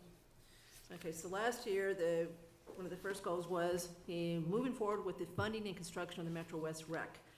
As far as I'm concerned, that one's done. It's construction is almost ready to start. Everything's moving forward. We think it's going to happen. We think we'll be off the races 1/1/28, right? Yep. Okay. Anyone want to keep that on there? We think that is progressing like it should, and therefore should not be a goal. I don't think it needs to be a goal. I think it's just operational at this point. AD? unclear to me because, you know, when you flip the switch, right, there's a lot of software integration that needs to happen. And I think it, we want that to go as smooth as possible. I mean, that's, I would think that's really something that you're on the board, right? Correct. But then also, are the chiefs on the board too? So each community has 2 spots for the chiefs on the operational committee. Okay. Okay, so you've got Chief Pantini and Yeah. Chief Newell represented. Chief Pantini actually chairs that committee. Okay. Okay, so then you have the financial subcommittee, of which, you know, Mr. Ballantyne represents the committee along with me on that. So, you know, there is more representation for the project itself. We do have the executive director in place. We do have, now, we have a great OPM, you know, who is really helping move this project forward in the right way. So there's a lot of hands involved with it, but yes, I sit on the board for the town.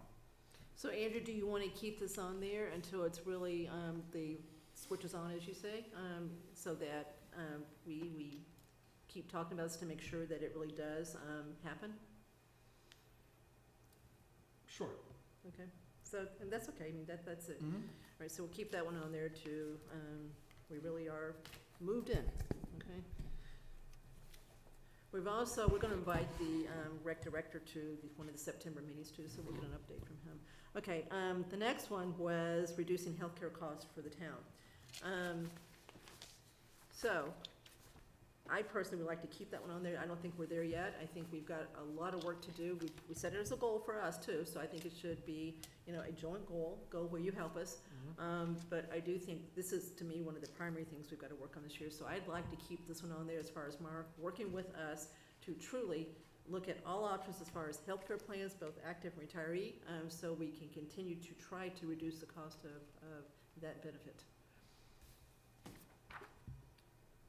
I think, if I can go, this could roll up underneath a budget line. Having this as a standalone goal, I don't think is absolutely necessary. I think it falls into the greater, maybe FY '28 budget planning, financial strategy element.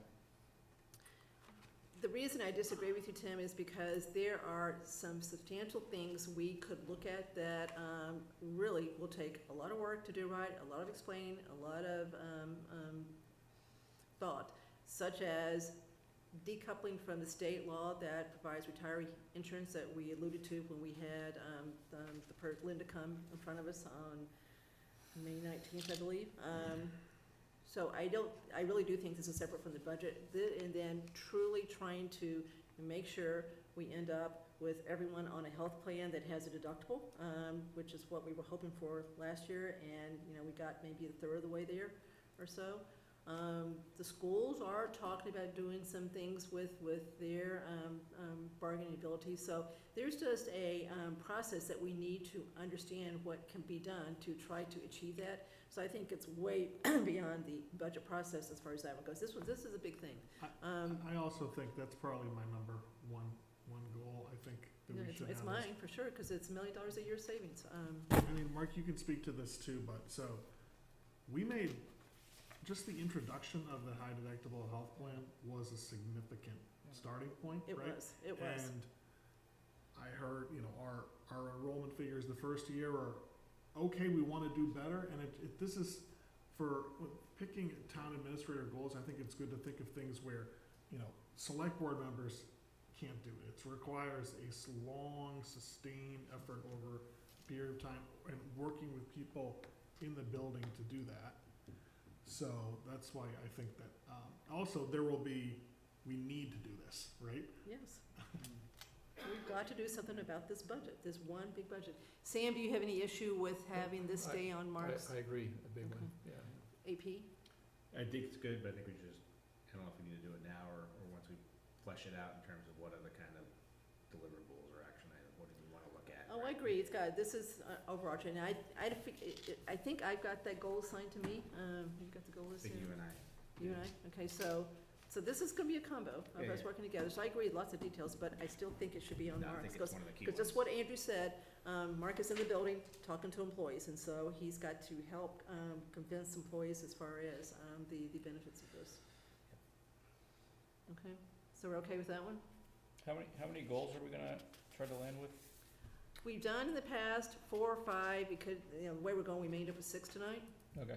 Okay, you've got a lot on your list, Andrew's got a lot on his list, so let's just see where we end up here. Okay, goal 3, resolve staffing issues within the building department. Mark Roberto got hired, we had 2 hires that didn't work out, let me just say it that way, for different reasons, and we brought Mark back, and I think this one's done, right? Correct. Okay, check this one off, right? Katie Berry's down there. Look at the department down there. You got Katie Berry, you've got Laura Davis, you've got lots of good people down there. So I think that department is as solid as it can be, right? Mhm. So I'd say Right, check right. that one off. Okay, the website. Anyone want to take this one? Tim, did you include, I didn't even read what you wrote. Did you put website on what you put in? I don't have a specific website goal, I have just a general technology improvement opportunity, and this could be honestly a footnote in there, even though it's bigger than a footnote. But, I think some other things might be more priority than maybe fixing the entire website. The website's high on my list. I think that's something that could have an impact on the entire population in town if we do a better job. High on your list, right? High on my Yeah, list. it's high on my I list So it's too. under our select board goals, I think I'm the assigned person, and I'll obviously work with Jay on it. I mean, it's going to get done because we're in a renewal cycle, right, on our. So civic you'd rather website. you and Jay work on it and not make that one of Mark's No, goals? I think, well, I'm curious what Mark, thinks about. I can certainly use all the help I could get. If we're gonna end up with 7 goals for me, I'm happy to take the help. Yeah. So, I really think it's gonna be, Jay is gonna have to be involved in Yeah, this. absolutely. Vanessa and I have had some conversations, there may be some other staff people that we can help to pull in on this, that, we're thinking about how to do this. I don't think it's all Jay, because it's probably as much aesthetics and that as it is actual technical pieces. Yeah, Right, absolutely. so it's where things are, what's available, how you get to certain places, how it all connects. I attended an MMA webinar on this recently, and it was pretty interesting in that you're right, Mark, it's not just technical. Was it last week? Yeah, Yeah, I was on that too. not just technical. Yeah. And to me, there are some sort of universal things out there in terms of what you need. You need access to information, you need navigation support, et cetera. There are a lot of towns that have done that. Many of them actually have a communications person who drives the process, who is not a technician, but who understands what's available in terms of Civic Plus, which is not a bad thing apparently. A lot of people are doing good work with that. Sometimes you gotta buy features in Civic Plus that you don't have to give you the functionality you need. But also the signal I got from that everybody has very similar problems. We're not unique, very few people are unique there.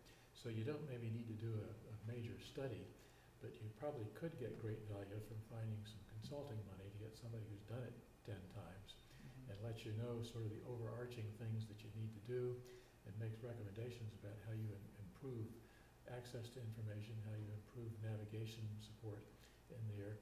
And many of them apparently start with a survey of, they track the path that people take through your website. My bet is that's pretty similar for most towns, in fact, so you don't have to do maybe a lot of research to get a pretty good idea of what people want to see from that, like meeting schedules, for example, minutes from committee meetings. Those kind of things are pretty high on the list, I think. So we don't have to reinvent the wheel there, but somebody who's done that a number of times, I would bet we could find for reasonably short money to help us lay that out. And then MTC people can get involved in that certainly, but it's more than just a technical thing at this point. And I don't think we got the internal resources to do that kind of high-level communications view, unfortunately. Right, and I think it's branding too, Sam. Yeah, yep. We talked a little bit, we did the wayfinding Yep. discussion, the board really wasn't sure about, the branding aspect of a lot of the signage and everything. I think that ties into some of the website stuff. If we're going to establish a brand or establish how we want to promote ourselves, and that should carry through Yeah. all of our things, Yeah. and website's a great place to start. And the other message I heard was that you can actually do that within a reasonable period of time, like 6 to 9 months is not an unreasonable time to actually go through and Right. do the plan and do the implementation on it. So Right. we can do that over the next 12 months here, I think, and that'll be. All right, so we agree that Andrew and Mark are gonna work with Jay and whomever appropriate to, improve our website. Well, I just would I would like to expand it to the top 4 bullets that I had under the website section on mine. It's basically the same thing, but it kind of elaborates a little more on the website in terms of, you know, refresh, usability, that's the same thing on the website, but I do think, expanding it to Sam's point on terms of like Where are total- you talking about? So these 2, which is basically just the first 2 bullets, which are, you know, update the website. And then they go to the next page, like a digital communication, social media policy, consistency, which is Mark was talking about in terms of how you do things. So just, and then, you know, I do like the idea of adding the financial transparency part to the website, but again, it's all website related, but not just your regular Civic Plus, you know, FY '27 update, but adding a little extra link to that goal. Okay, so the first four Just the bullets? 4 bullets. Okay, so, is that okay, Andrew? Andrew Dinnington? You're looking DD? at them more carefully now. Okay, the first one we're talking about, that's what we're talking about Correct. here. Okay, so that one's fine. Even the second one is. the Second same one's still thing. part of that too, that's Correct. what you're trying to I accomplish. don't know, Exactly. so, I would need some help in knowing what open checkbook is and how you would do that.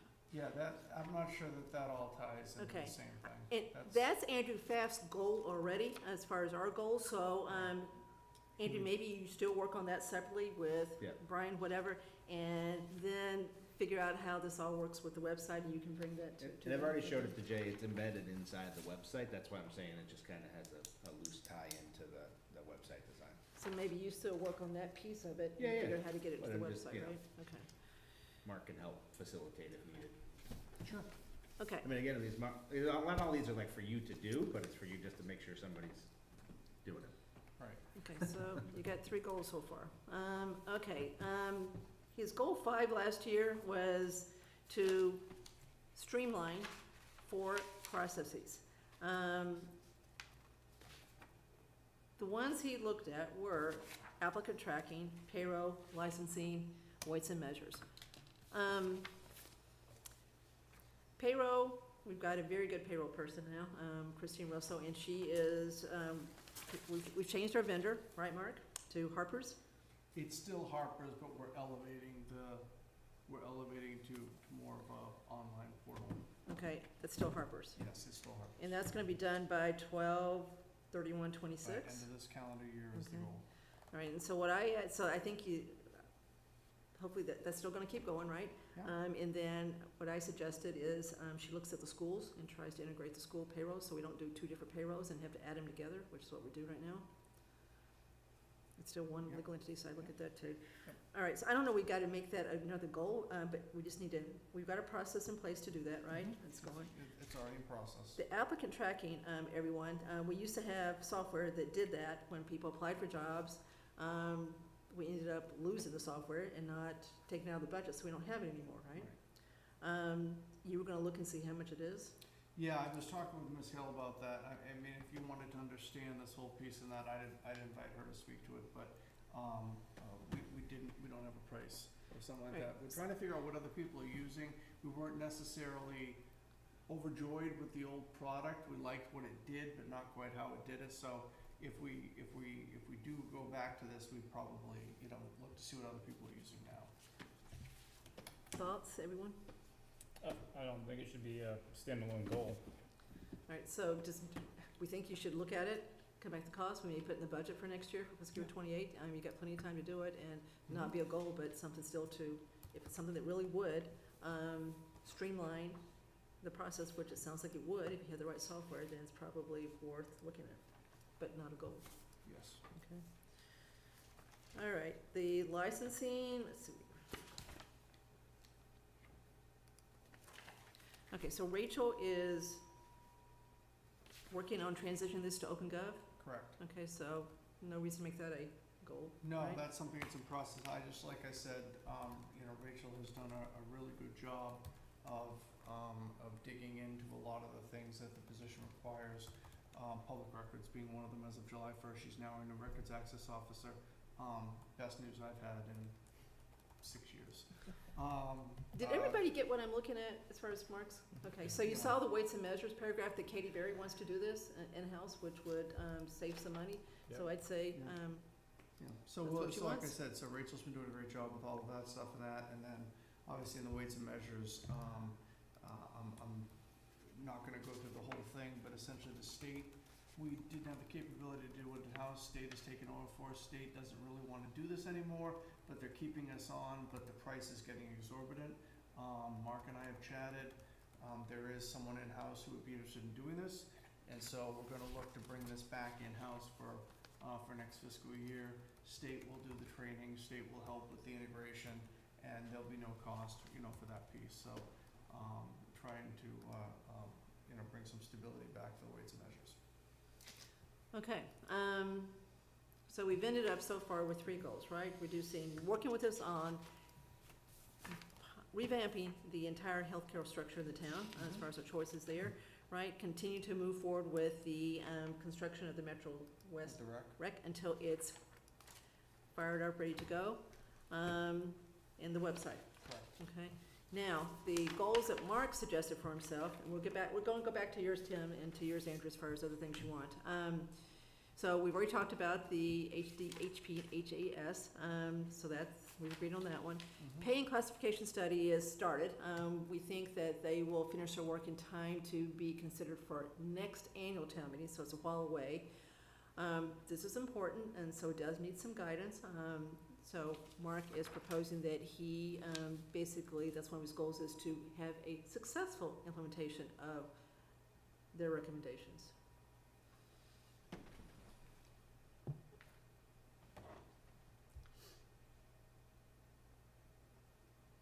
Possibly.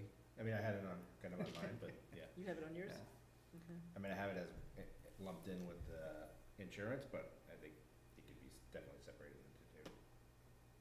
But I don't know if that is my number 1 priority. If there's 4 or 5 or 6 goals, I would say that was 5 or 6 on my list. AD?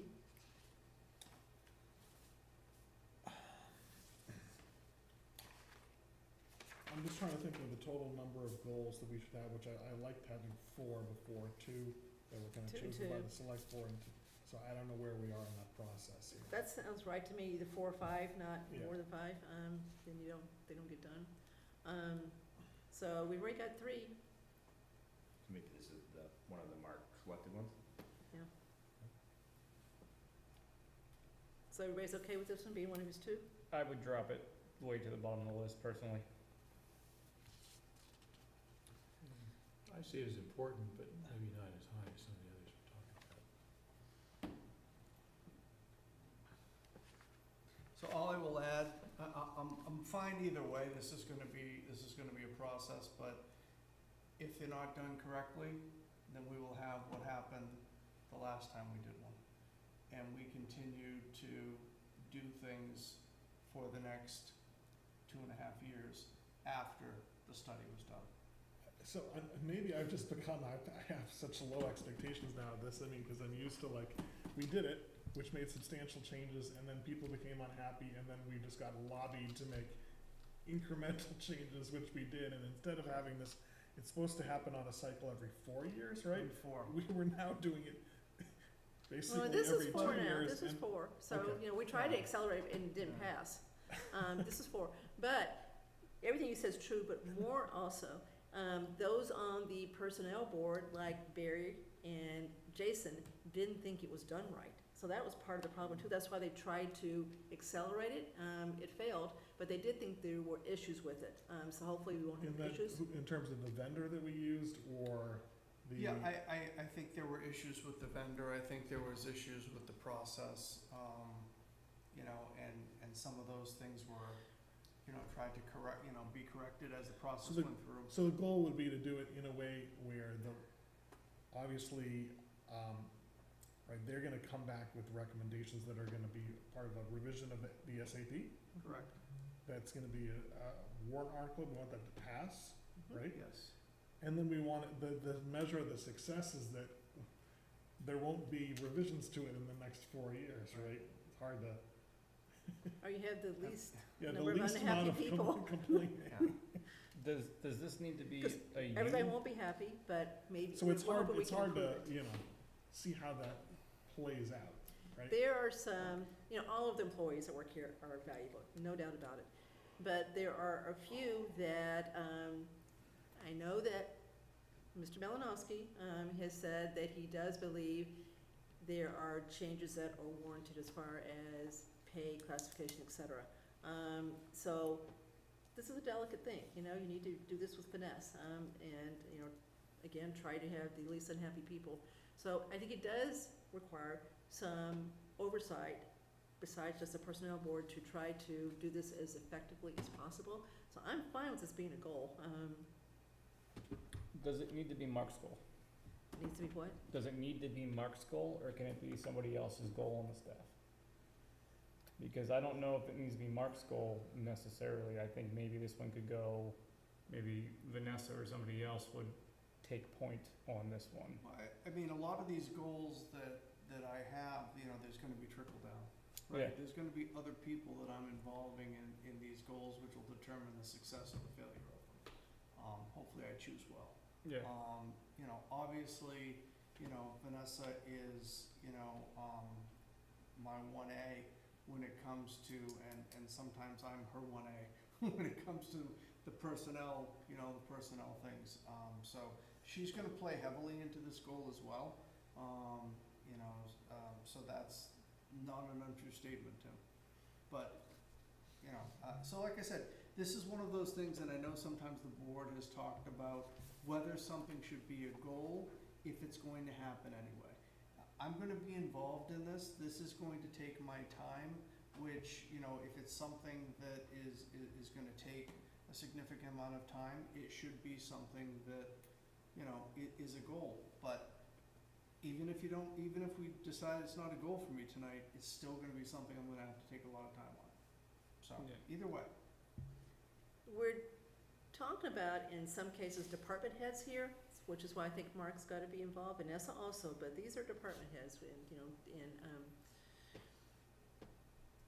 some of the cases. I get it. I just think if we look at what we're doing here and we have high-level goals, some of what Andrew Pfaff has on his list here seem to be, in my mind, more all-encompassing high-level goals that allow Mark to take lead of the team and hand down, but he's ultimately responsible.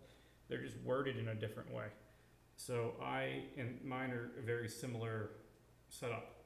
So I'm looking at some of these, and I mean, this year, budget year, I have FY28 budget planning, financial strategy, and public communication as a high-level goal. I would say that's way more important to, I'm not saying we can get this wrong. I'm just saying from where we stand, we should have the budget planning, financial strategy, and public communication process higher as a priority list than the personnel study specifically.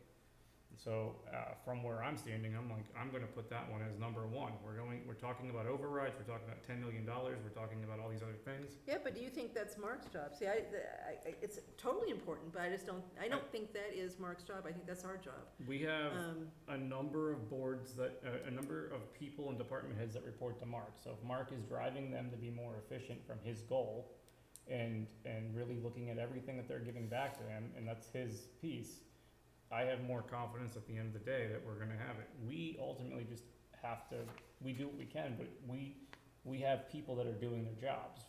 So Mark has to lead his team to do the job, and that's why I think it should be his goal. And he's got that here, it's number 4, right? His number 4 is basically what Tim was talking about, and my number 1.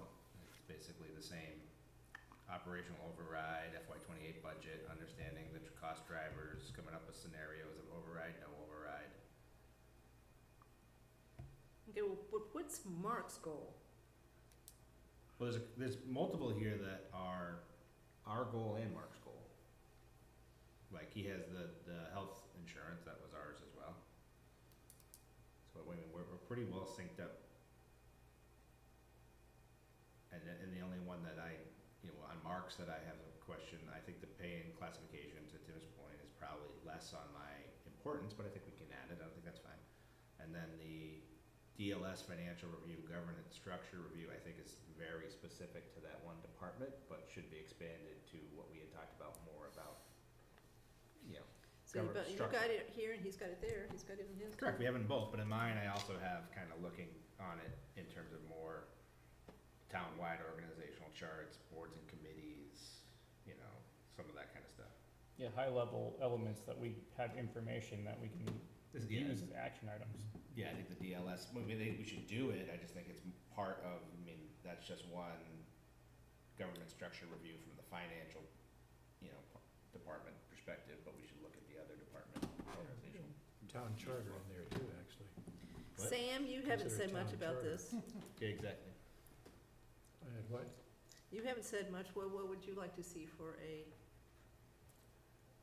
I'm on board with what we're talking about generally, but one of the things that was on my list is looking hard for ways that we can incorporate artificial intelligence capacity in what we do.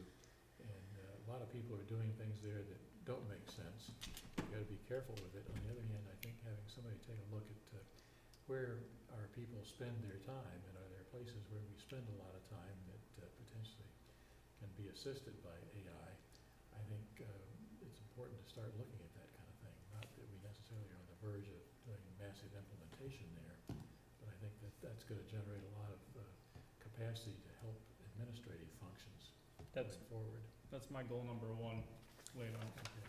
So, okay, you say that's my goal. Mark is a town administrator, he's not a town manager, he's trying to administer what we set as policies, so we're trying to set goals for him as Yeah. far as what fits Yes. within his job when description. when I said my goal, I meant the paper that I handed everybody as the goal that I wrote up for Mark. Goal number one on the document I gave empowers Mark to the team to do a smart implementation of these ideas. It has his team go back and come up with at least one administrative process suitable for streamlining, for automation or modernization. It has Jay Montijo specify what the rules of engagement are here to keep our network safe. And it has Mark leading the charge. And Okay, on our NTC. goal, select board goal, we said expand responsible use of AI and automation across town operations, including employee training for all staff. The two SB people are Andrew and Utem, and Jay Montijo is a department liaison. So, Yeah, I just don't know, you know, no offense, Mark, if AI is your number one strong suit and focus, I'd rather focus it on Jay and MTC it's, and advise, you know, some of he the members can't of be this board. everything. It's not Yeah. his. I mean, he'll tell you it's I'm not, offended by right? that. Just, you know, that's why I've got a team, right? Because, you know, if I could do everything, then what do you need a team for, right? Exactly. There are people who have certain expertise. Miss Hale does, you know, many things better than I do, and that I rely on her to do those. Correct. You It's know, the ones that we need your specific skill set to accomplish, and I don't know if that's one that we want you devoting all your time to. But I think you I'd be said it happy to right. be involved It's in it, you, it's yeah. Fling, it's Montijo, and it's definitely MTC. I mean, those guys are But full of somebody AI. needs to push the organization to get in line with that, and the organization reports to Mark, Yeah. basically. That's part of Everybody- Mark's day-to-day job, is to make sure if we're getting pushback from department heads or people, that we say, hey, Mark, can you make a call? These guys aren't picking up the phone or whatever, but you know, that's a small portion of what that conversation's gonna be. Maybe small but important. Yeah, I think that if that group sets the path, I think then, you know, it absolutely is my role to get people on the path. So, Hey Kathy, Mm-hmm. one other sort of process comment that occurred to me as I was thinking about this is, I have participated in the goal setting historically, but I've never really felt like I had a great feel for how it's going during the year. And it seems to me if I'm a project manager, I start out by putting together a work plan to say, how are we going to do this particular, how am I going to achieve this in terms of key tasks and timing and so forth. And I think it would be useful for some of these maybe to try something like that and say, let's develop a work plan, identify quarterly milestones, and provide updates to the select board about how we're doing on these things. And maybe not all of them, but pick one or two and try that and see how that works, if it makes sense, because give me a much better feel for how we're doing on these things, and maybe having opportunity to weigh in or to discuss modifying things as we go along versus coming to the end of the year and saying, well, we've done these things, we haven't done those things.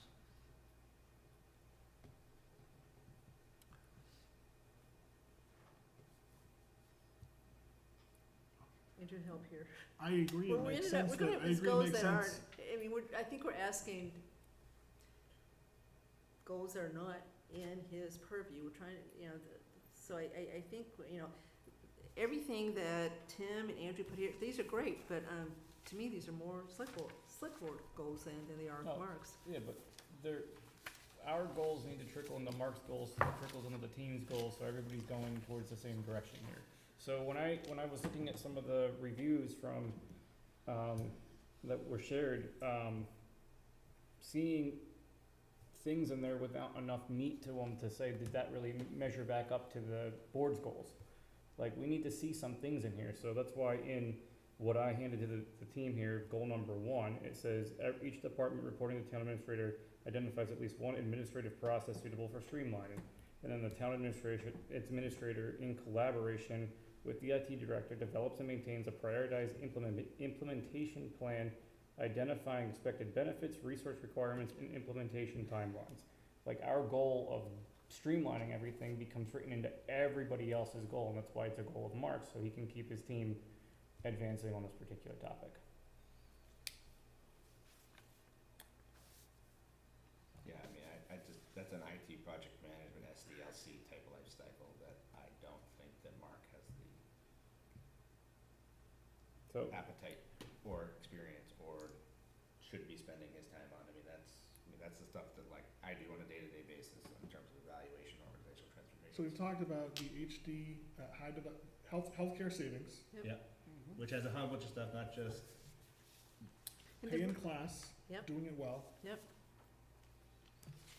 Getting the rec, truly Yeah. off its feet, going, making sure the town doesn't So have to that- pay so for that, anything. you know, I didn't think we had the rec on there. I thought we said that was gonna be BAU.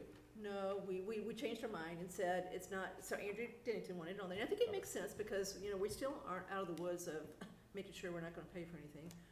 So I think that to me is right under, I mean, he's on that board. That is truly. So things that are really, to be successful, they really they're kind of political in nature. I think those are ones where really it's on the select board. And anything government structure, consolidating committees, that is political in nature. You can just see that from the beginning part of our meeting. Yeah. On paper, it looks pretty simple, right? Consolidate these two boards, which you see politically how difficult it is. So I don't think that it's really productive to give Mark a goal like organizational structure and operational. It's a skilled thing that a select board member needs to do, which is very difficult. And also some of them about the like streamlining stuff, those were goals last year and they're just very difficult to. Yeah, and he made progress. Yeah. And so he's gonna keep moving forward on those. He picked 4 specific things, so, So maybe just as the last one, look, I mean, the overall goal of, successful implementation of operational override, that is definitely a shared goal. Just like Okay. Mark, you were saying, there are things, even if we didn't write it down as a goal, even if select board didn't write it down as a goal, this has to happen. It's the most important thing that's happening this year. It's gonna dominate everything we do, and that's also a reason why I'm just kind of less inclined, like, Al and I, we came from different perspectives on it about we came to town meeting with a article asking to create some type of, government, Review. yeah, and it didn't pass. So I feel less up for getting the energy for taking another stab at it. That's also related to the DLS review. That's really on the select board at this point, right? The more challenging aspects of it, someone's gonna take the bull by the horn, and then you'll quickly realize it's like a 3-year process if you wanted to. we've got that on the agenda to, at least tentatively on August 11th to get that moving again. Yeah. Okay, so I'm happy with what you just said, which is, yes, he's got to be a key component to solving our budget issues, including probably getting a operational override passed. Yeah, I think it's website design and digital strategy, pay and classification, health insurance reduction, and strategy. The rec? I think we might wanna include in that, OPEB, Oh, absolutely.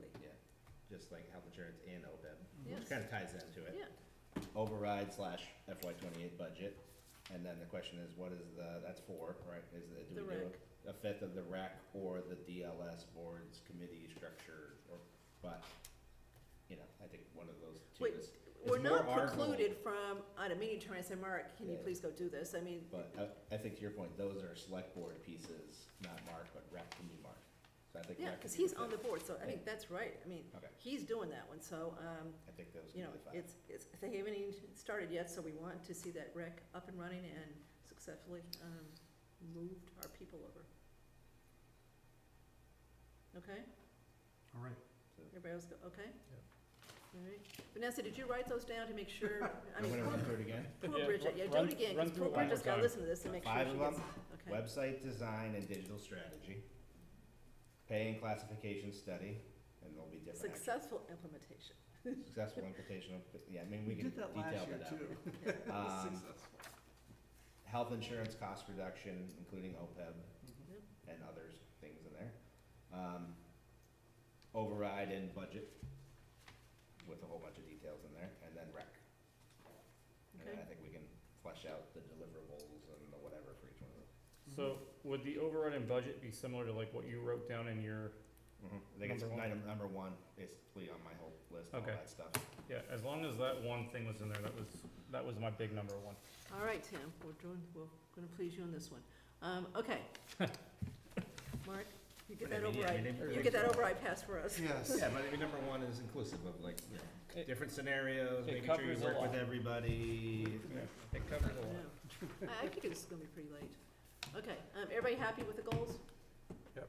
Okay, so I'll make a motion to, propose that the 5 goals that Vanessa just wrote down are the goals for Mark for fiscal year '27.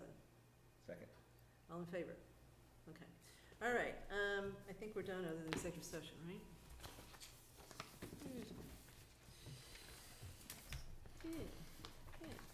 Okay, the board will be entering into executive session per MGL Chapter 38, Section 21, and not returning to open session for the following. Number 1, to review and approve executive session minutes from June 2nd and June 16th, 2026, using exemption 7. And number 2, to discuss a memorandum of agreement with the DPW union, which is exemption 3, as the chair has determined that an open meeting may have a detrimental effect on the town's position. Okay, can I have a motion to move into executive session? So moved. Second. Okay, roll call vote. Sam, Aye. Tim, Aye. AD, Aye. AP, Aye. Cook is aye. Okay,